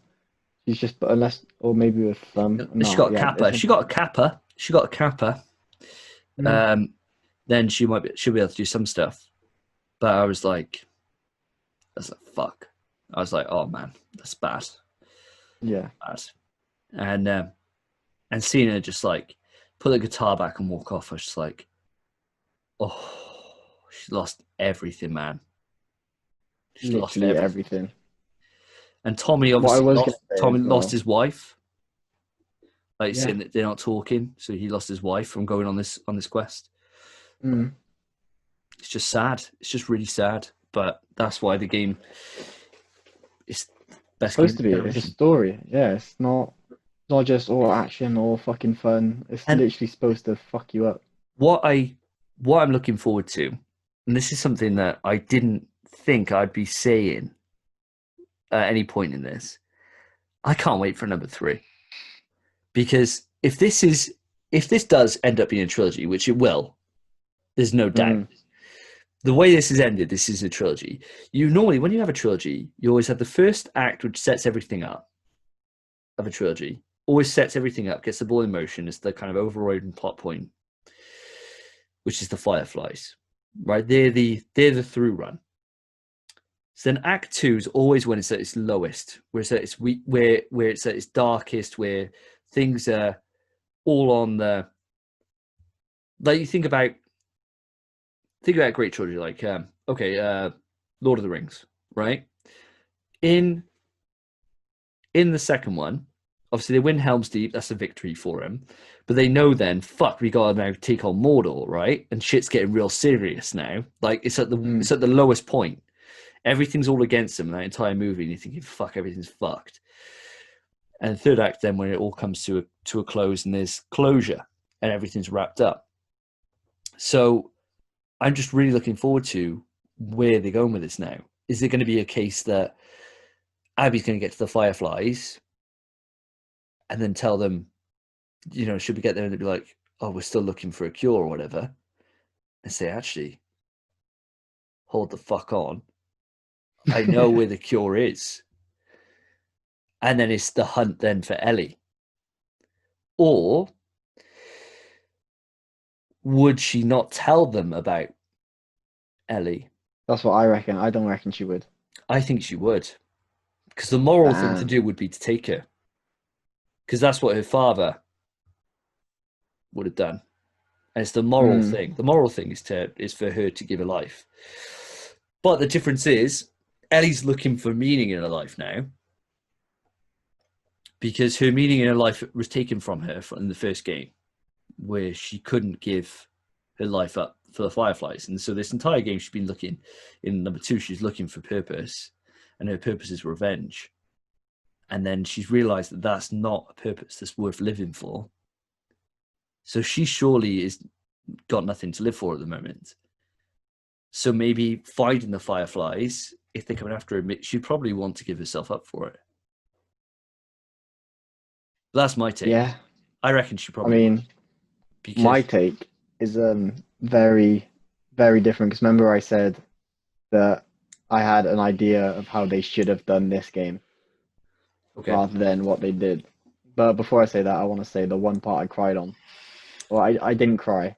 I shed a single tear, and I was just like, oh, was the flashback of when she goes to speak to Joel during the epilogue, and she yeah, says, "I don't know if I can ever forgive you, but I'd like to try."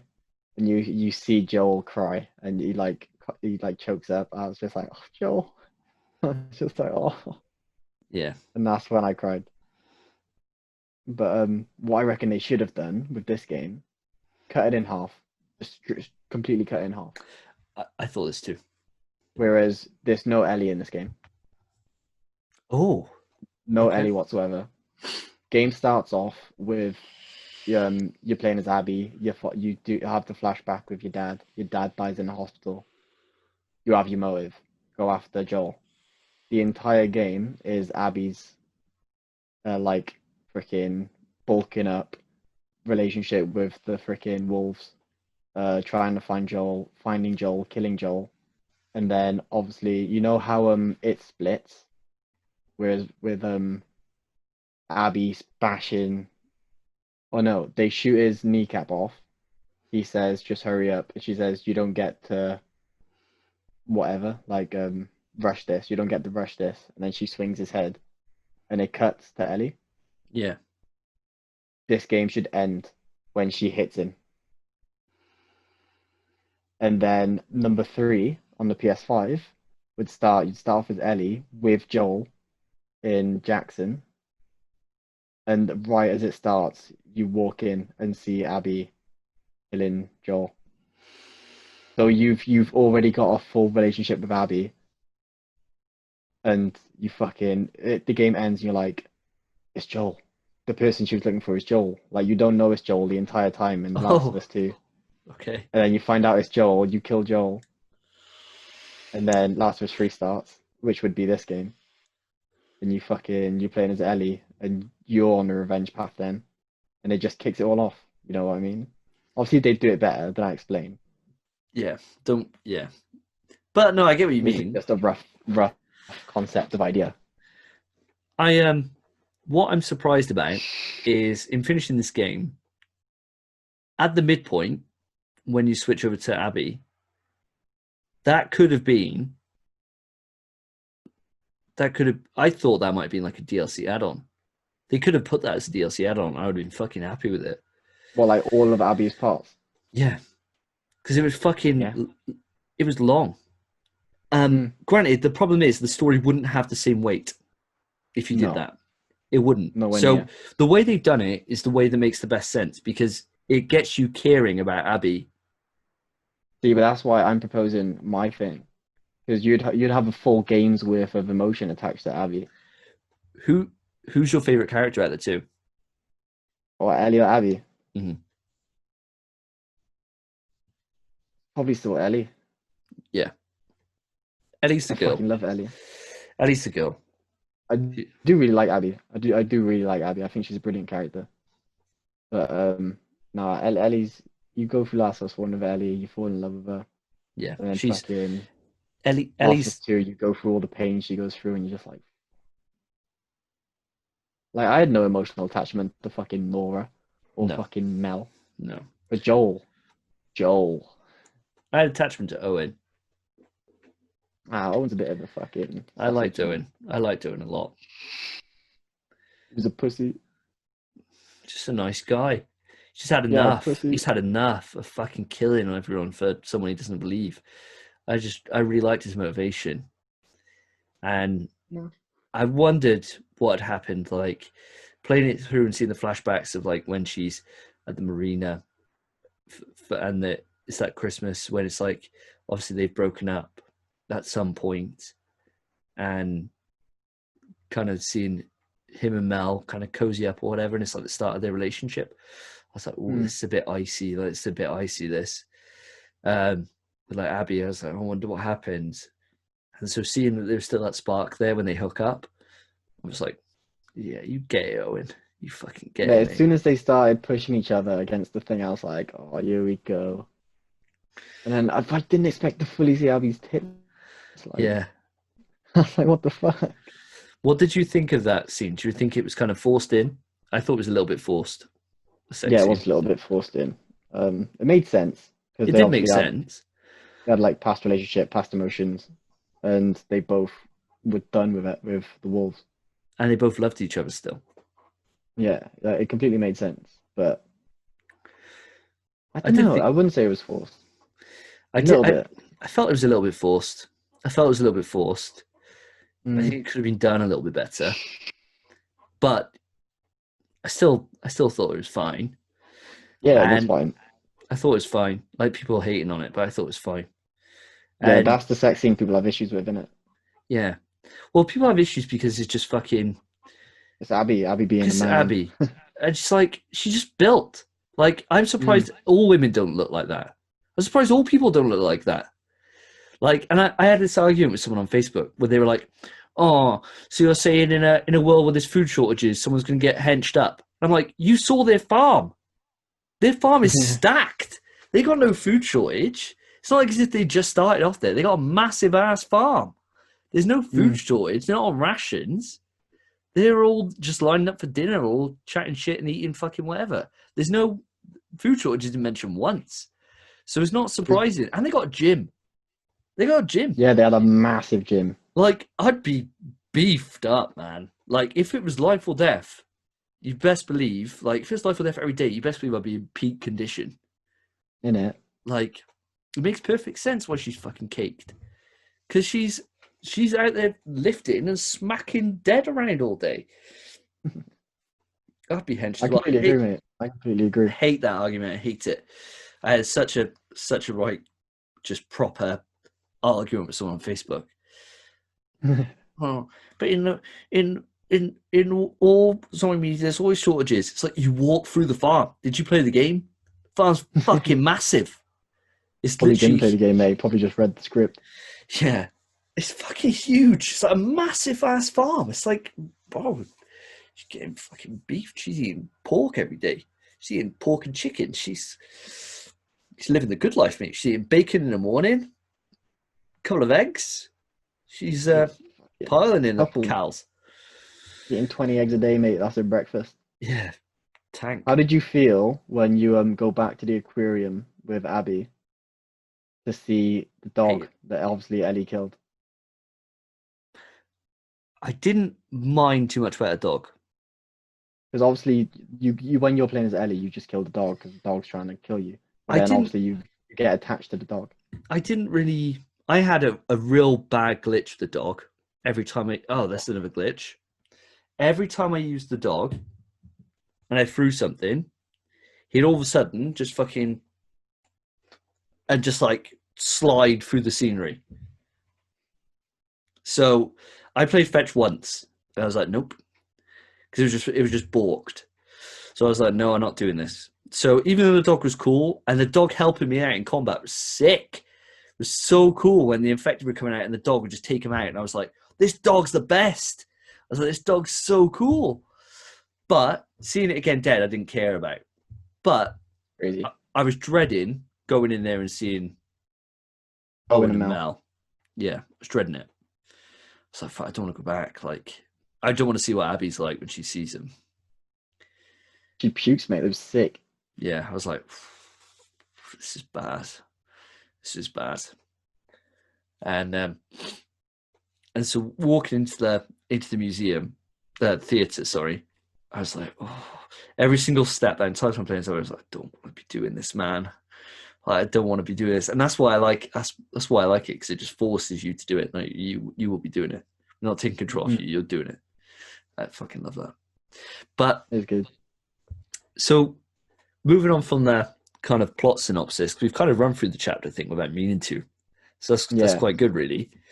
So, what were your kind of go-to weapons? Yeah, I was about to say, I was about to bring that up again. Favorite weapons. Yeah, what were your kind of favorite weapons and your favorite enemies? Fucking favorite weapons, hands down, is the base pistol, because you can silence it. Awesome addition. The silencer is nuts. That's just a one-shot headshot anyway. The bow is your best friend. I wasn't happy when I was playing Abby and I got a crossbow. Obviously, it makes sense because she's never learned to use a bow. So that's good. And the hunting pistol, mate. Hunting pistol is the boy. It one-shots everything. Yes, godlike. It's broken. Sick. And then you can craft ammo for it. Oh, what a gun. As soon as you could craft ammo for it, I was like, this is my gun. It's quite late in the upgrade tree that you can do that. But it is good. I did really like that on the crafting system, that they both had totally different things and totally different specialities. Like, whereas with Ellie, did you buy the killing people quicker when you stealth kill them? Did you buy that I upgrade? don't think so. No, I don't think I did. Sick. Because you basically, instead of grabbing them and then doing the slow throat cut, he just literally just grabs them by the head, bends over, and just fucking stabs them in the chest, like through the heart, and just drops them. It's well nice. Whereas with Abby, if you buy the hostage one, then obviously she just kind of can hold them for longer or whatever. So it's all right. But my favorite weapons, probably the shotgun. You would love the shotgun. I You loved would the fucking shotgun. love the shotgun. Fucking loved it. Shotgun, just literally just peeking over cover and just fucking blowing people away with the shotgun. It's just so satisfying. Literally just getting into combat, throwing a stun grenade down, and running up and just literally just fucking stabbing one guy, goes down, pull out a shot, you're just blowing someone away. Riz, something else. It sounds so satisfying. And when you just kill them in one and they're just fucking gone, they're just obliterated, I was like, yes. Stealth wise, the bow was good. I love the bow. I love the crossbow as well. I did like crossbow. I did like the crossbow. Did you use much of the explosive ammo for the bow? A bit. I did. I found out, right. The explosive ammo is bursted for the blokes with the dogs. Oh, didn't use it on them. So what I'd do is I'd freaking just obviously pick off people when you can and try save the guy with the dog for last as best you can, obviously, because the dog's going to smell you. But if you can save him for last, then you just blow him up, and obviously it doesn't matter that it's loud. We did things a little bit different because I'd hunt the guy with the dog immediate, and I'd kill the handler, so the dog's mourning, and then I'd take everyone else out, and then I'd just go and finish that dog off. Even if you wanted to threat anymore, because he's mourning, just finish him off. Melee. You're brutal, mate. That is brutal. Boom! Just run up and just melee the dog every chance you could. Did you use many of the trap mines? Not at all. I didn't use the mines or the what's the other bomb? Pipe bombs. Not pipe. I use pipe bombs quite a lot. The other LE bomb. Grenades. Stun grenades. Stun grenades were amazing, man. They were so broken. Yeah, I never use them. Even in my entire Last of Us 1 playthrough, I didn't use a single. I beat that game 3 times. I didn't use a single smoke bomb throughout the entire playthrough. Oh, no, the stun grenades are amazing because it just means you can just run up and just immediately melee someone, they just die. So it's a great way just to close space. So at any time, as you probably saw from my footage, I go a bit loud. Not all the time, but I definitely do have moments where it goes fucking chaos. And as soon as it goes chaos, man, there are 2 things that are coming out: stun mines and shotty. And then it's game on. And then they're going down. The default pistol with the silencer was okay. It's the first gun I fully upgraded, but I preferred the Magnum. Just it's got more kick. I don't think I used the Magnum at all, really. I love the Magnum.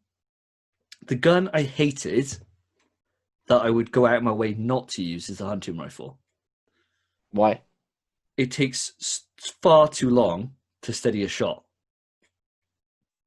You reckon? Fucking ages. When you're in combat, you pull up the gun, and the reticle's like super takes ages before you line it up. So the amount of times I'd be in a fight with someone, and I'd just peek out, and get shot and hit on my back, and I'm like, this fucking gun. So then I'd be like, right, stun mine over, just run over there, boom, shotgun, and that was it. I hated the hunting rifle, and I liked all of Abby's kit. So none of Abby's kit I didn't enjoy using, but the hunting rifle I didn't like. But you were definitely just using it wrong. What do you mean? Well, if you're stood perfectly still, it just shrinks. And then you have a scope as well. If you I didn't buy the scope. So that was my problem. The scope's great, but I didn't really use the scope anyway because I don't like the scopes. So if you literally just stand still, if you're using it in combat and running around and trying to use it, it won't shrink. It'll shrink to a point and it'll stay there. And the faster you're going, the larger it'll be. But if you stood still, it just shrinks, and then you hold L3, obviously, to hold your breath. Yeah, I didn't buy that upgrade for Ellie, So so that was my problem. I didn't buy you that. didn't buy the scope. You didn't buy the whole breath. No, I bought with Abby. With Abby, I bought that ability because of the because of the assault rifle. So I thought, oh, that's a long range gun. Where it says you've got to have a precision weapon, with Ellie, I thought it's just the hunting rifle. I thought, fuck the hunting rifle. I'm not spending points on that. But if I'd realised how fucking good that skill was, then the hunting rifle would have become amazing for me. But because I didn't buy it, I was like, nope, we're not doing that. I'd rather just craft 2 stun mines and then just fucking just go at them.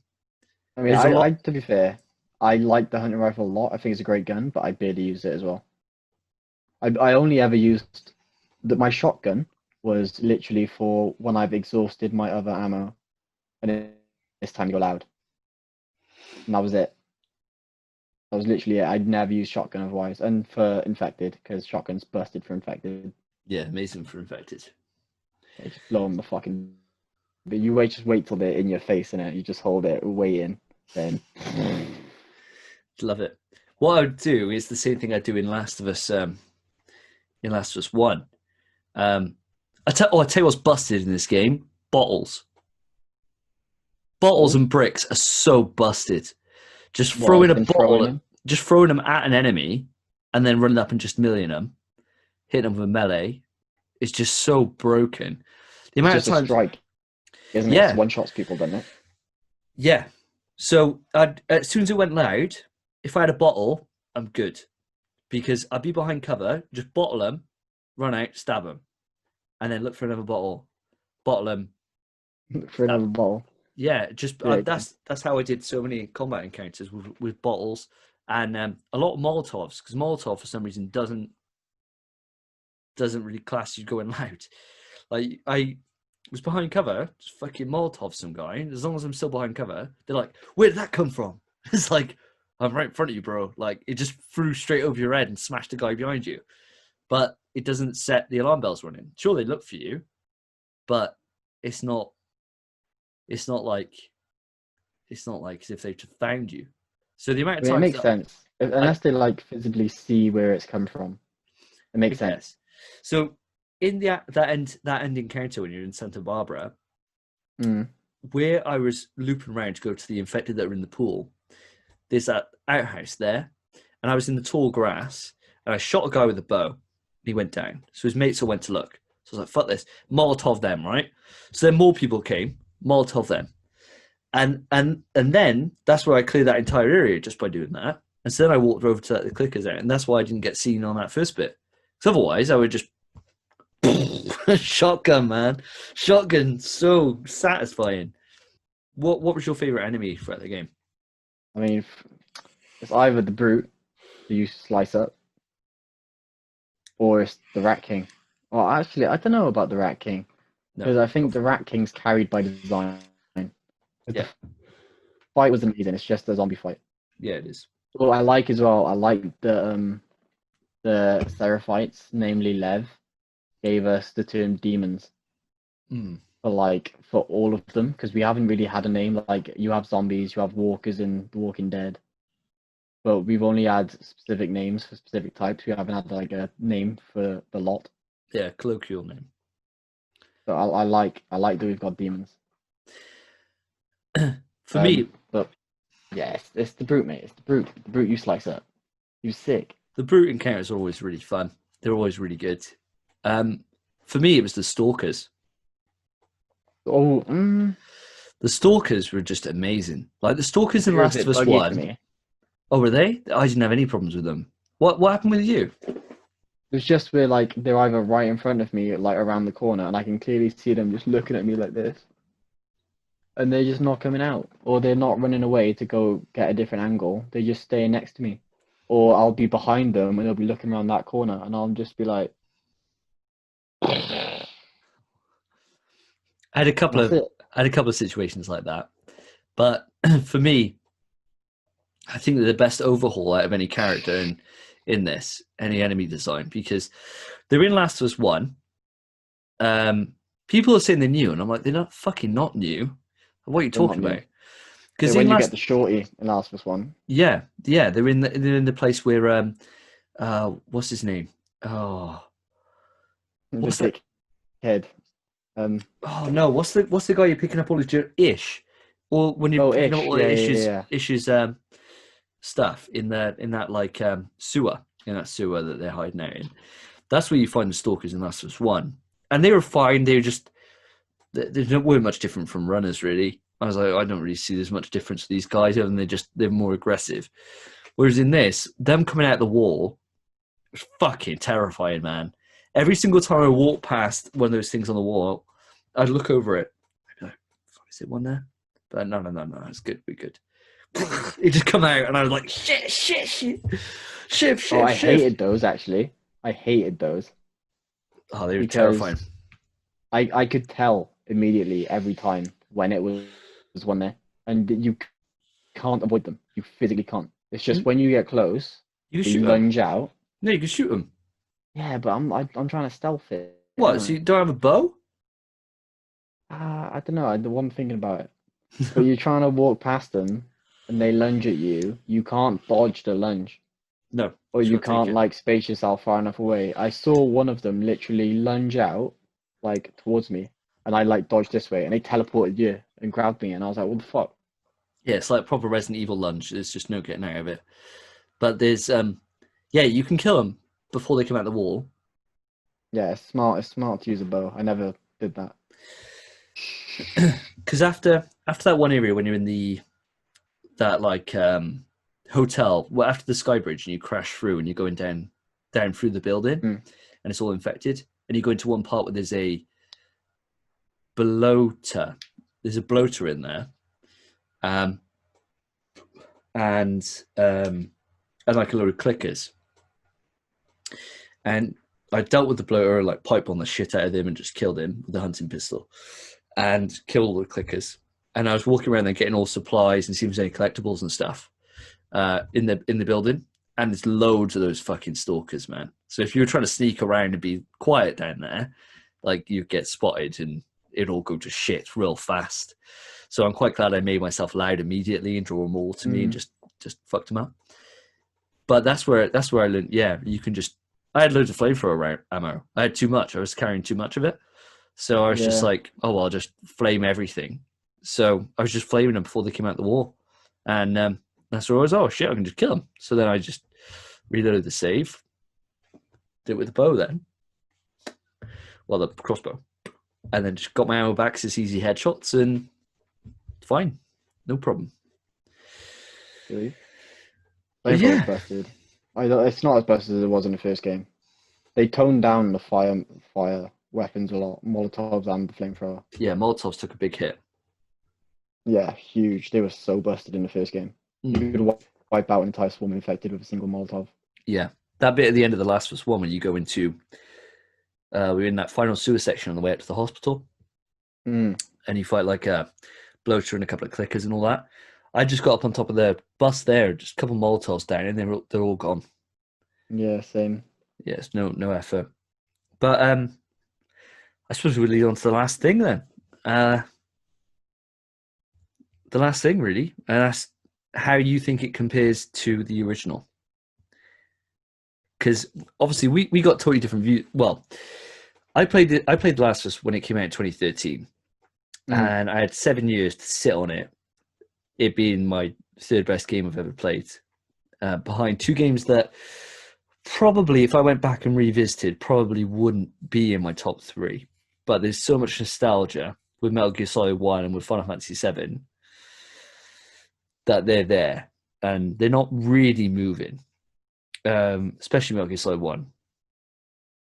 But The Last of Us went straight into my number three, which is an amazing praise, seeing as I've played like 180 odd games I've got on PlayStation 4.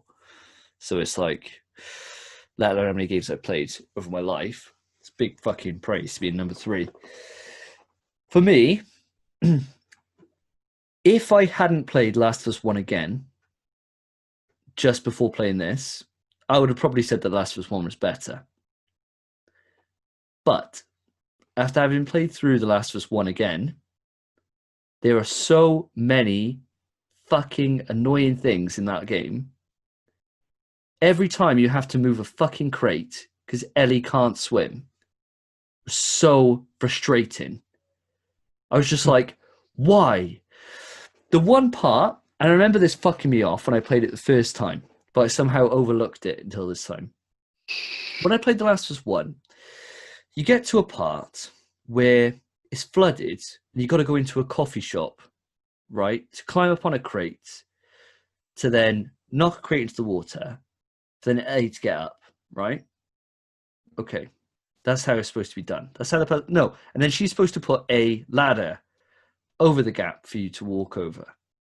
Okay. That's how it's supposed to go. But that gap is easily big enough for Joel to just fucking jump it because he's done it 10 times before. But because you need to do this particular thing, I was trying to jump off that fucking bus 3 times, swimming all the way back up there, running all over, before I realized, oh, it's a game mechanic. I've got to then do this. And it was annoying. And there's shit like that all over that game, which gets overlooked. And the combat can be broken down into, if I sit here and just fucking Molotov, I win. Against the infected, I just chuck a Molotov, I win. And against human enemies, I can just sit behind cover and peek out and they're gone. Like, I don't have to move. I can just sit here, poke out a cover, bang, shoot you. Let's go back into cover, heal, go pop up, done. The storyline on The Last of Us 1 is impeccable. And the pacing is perfect in terms of the actual pacing of the game. Going to the different areas and going to like Tommy's. The way the game opens is actually just one of the best openings of all time. Probably the best opening of all time. Seeing Sarah die in your arms is just fucking so heartbreaking every single time. And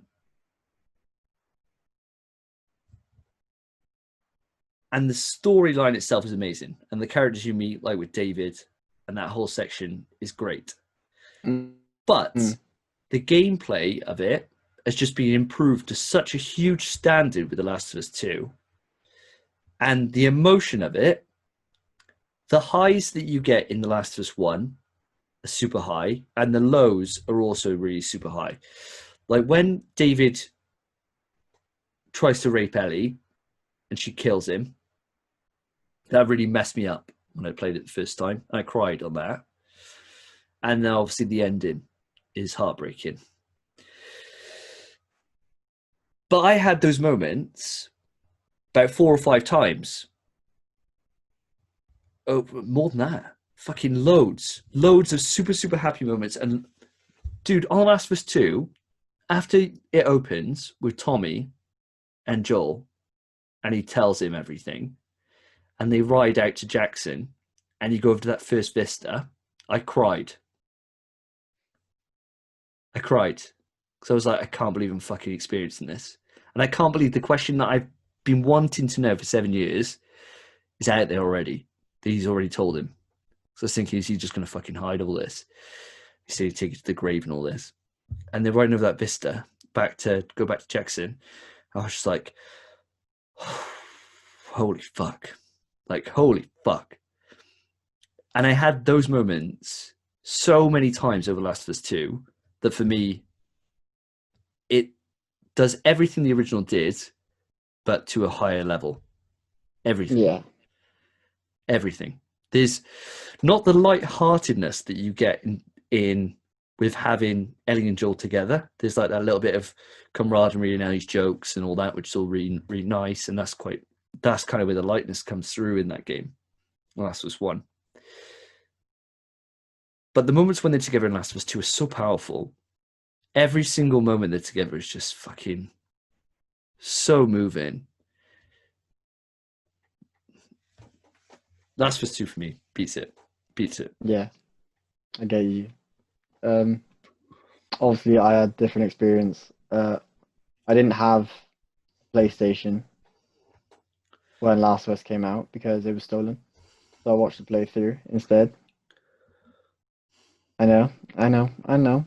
And I thought, oh, looks like a good game. I'm sure I'd have enjoyed it. And that was it. And then maybe about 3 years ago, I borrowed it off my friend on PS4 after I got, oh, 2 years ago, it would have been. Only had a PlayStation for 2 years. So I borrowed it off my friend. I still have it. Um, I got up to where you're in the museum, the upstairs of the museum, after Tess dies. Mm. Um, and I was just like, you know what, I'm not having fun. And I just put the game down. I just didn't like the game, and I thought that was it. And then obviously, Last of Us 2 is about to come out. I thought, you know what, I'll give it another go. And I fucking can't believe how much I didn't like the game before compared to how much I'm in love with it now. Can't believe it. That playthrough of the game, just playing it in one sitting, just going through, experiencing it all at once. Just the emotion in the game. At like obviously so long after I'd watched a playthrough, which is obviously it's not as memorable as playing it yourself. No. Watching someone else do it, so I'd forgotten most of the shit. Obviously, I knew how it ended, but I didn't get to experience the gameplay and all the little dialogue throughout and all that. It was great. Last of Us 2, comparatively, dialogue's better, cutscenes, the graphics better. Joel, I wish we got more time with Joel. And me. And me. I fucking love him. I absolutely love him. But obviously, it had to happen for the story's sake. Um,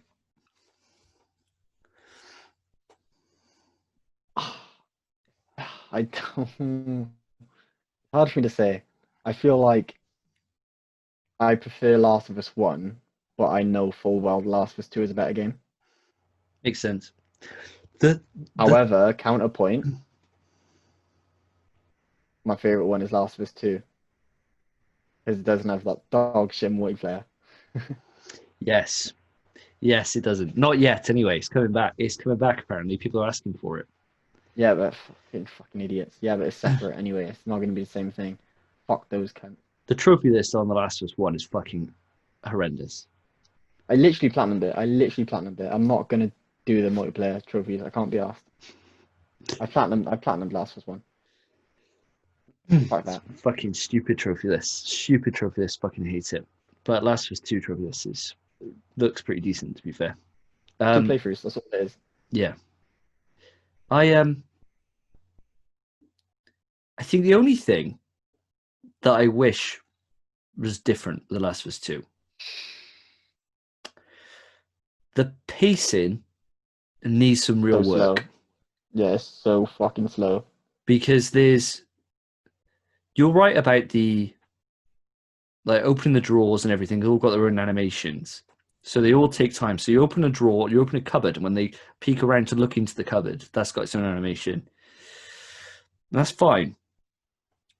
But when you But open they're that long. cupboard and there's nothing in there, and you still do that peek around, you're like, okay, You just have to look. You're just looking into an empty cupboard, and whilst Ellie's just like, yeah. And granted, you could probably get by without doing the amount that I don't know about you, but I did. I did a lot of collecting. I was surprised that I didn't collect everything. And it turns out I've missed fucking shitloads. no, I've missed shitloads as well. I don't know how, because I thought I'd scoured everything. But I think the pacing Too I think slow. The pacing is absolutely perfect in Last of Us 1. yeah, it is. That's It is. that's one of the things that makes it so great because it's a story-based game and they paced it so well. And in Last of Us 2, they fucking made it the slowest fucking. You know, if you mash triangle, right? You know, so you're opening a drawer and you're mashing triangle to grab the shit out. Yeah. If there's another drawer next to it, this triangle as well, it'll carry over the inputs. Oh, so So after you grab the loot from the drawer, she'll walk. You won't be able to run or anything. She'll walk to the next drawer, open the drawer, look in it. It's probably empty, but she's gonna look anyway, and then you can play. And it I was just like, that's that's my biggest downside with it. Really, is that everything else to me is great. I didn't. It's a weird feeling where you're ready for the game to end, but then at the same time you don't want it to end. Yeah. And I had that feeling all through Santa Barbara. I was like, this should have been done. Like I'm this is on now. Like I'm 24 hours in. I've played enough. Like this has got to be the end. But then at the same time, I'm in that last combat encounter. I'm like, fuck, I want to do some more. I want to shoot. What the Rattler's all about? I want to know what the Rattler's all about now. And it's like, fuck, man, this game's got me. So, but yeah. I'll say one thing about Last of Us 2. I feel, anyway, you might feel different, which is the back end of the game, the very last, 5 hours, carry it. I'd say they carry the fuck out of it, because the beginning is brilliant. And then the whole middle of, all of the Seattle days, I'd say, they were alright. All of Seattle, I'd say, it's all right. Who do you reckon's got the strongest part? Abby or Ellie? Emotionally speaking, I'd probably say Abby. Just because you've experienced it, you know what's happened with Ellie. And you're getting to see someone else's, a different character's emotions and reactions to it. I was thinking more about gameplay, really. But gameplay-wise, fucking...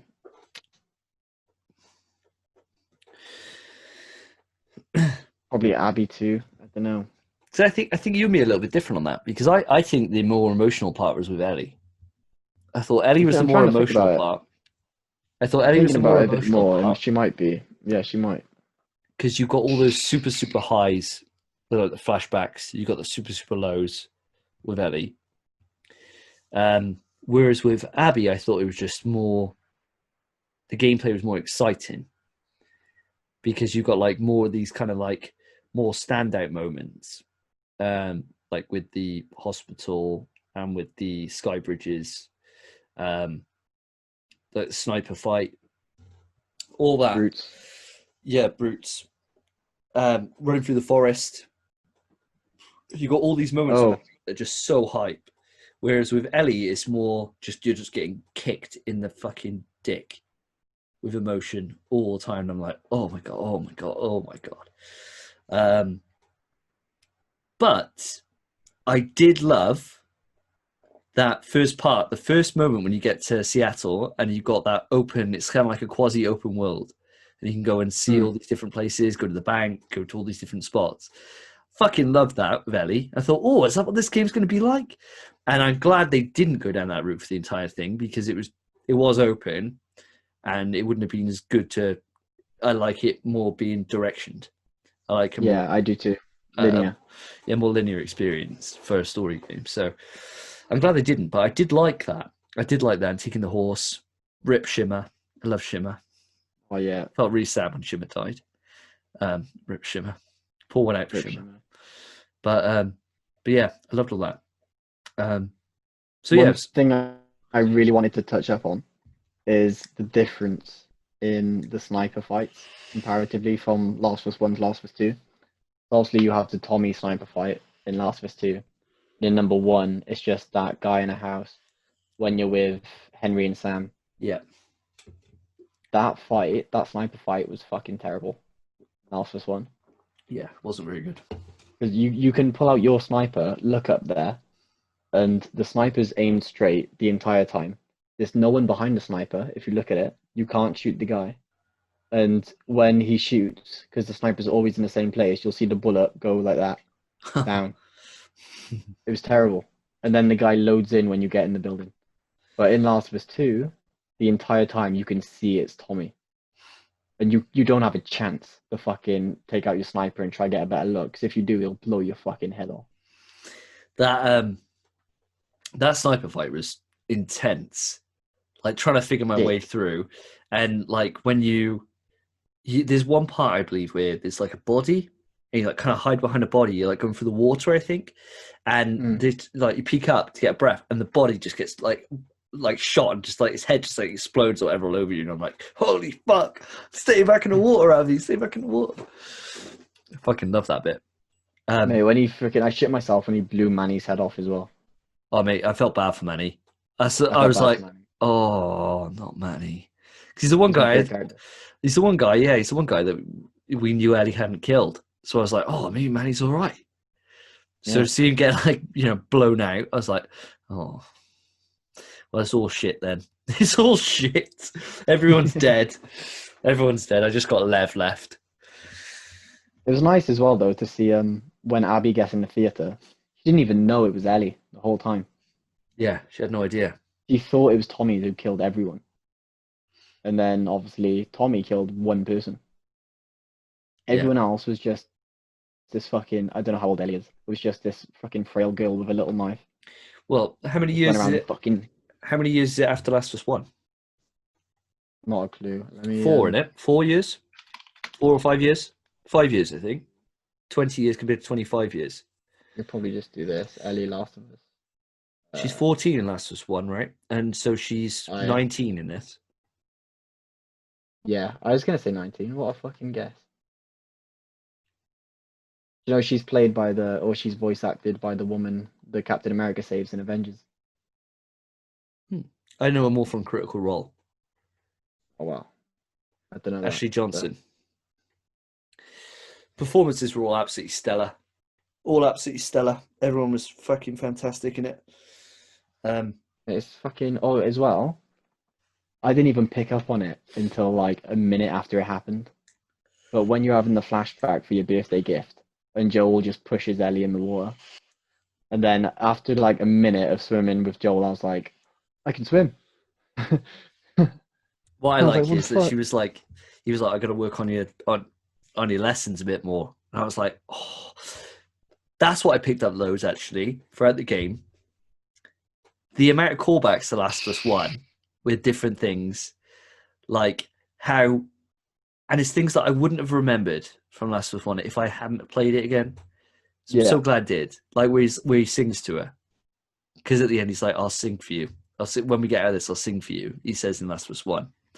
And so when he sings for her, at the start of Last of Us 2, I was like...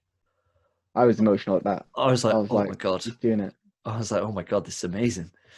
And so many of those things, like you said, like with the flashbacks and stuff, I was just like, they've put so much work into this game. Like they put so much work in.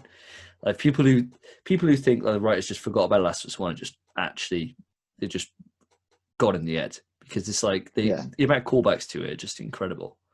Like even in Ellie's room, seeing the robot that Sam, did you notice the robot in Ellie's room right at the start of the game? Sam's robot. Shit. It's there on there. Oh, I did see it actually. I think I did see it, but I didn't. Yeah, the little Gundam thing. It's there, just on her shelf, and I was like, oh, it's fucking sad. Fucking rip, like. Oh, that's so sad. That bit's amazing in Last of Us 1. Last of Us 1, great. I'm not taking anything away from Last of Us 1, but I think Last of Us 2 is a better game, in my opinion. But I can see the argument for it either way. And they're both fucking masterpieces. So if Last of Us 1 didn't have multiplayer, I would disagree. Yeah, but the multiplayer, that game, like Last of Us 1 is my favorite game. I think it is just my favorite game of all time. Fair. But then I played the multiplayer, and I was just like, is it my favorite game? Like the more I played the multiplayer, the less I liked the game, and I was like, I can't do this to myself. I'm going to go back and play Last of Us 2 again now. Do my New Game Plus. I'm going to New Game Plus it as well. I'm going to do it on hard this time, I think. I think I'm going to do it on easy, mate. You mad? No, I'm going to do it on hard, mate. I'm going to do it on hard and fuck that. Get a real challenge. Can't be asked. You see, you can customize your difficulty. Yeah, I did.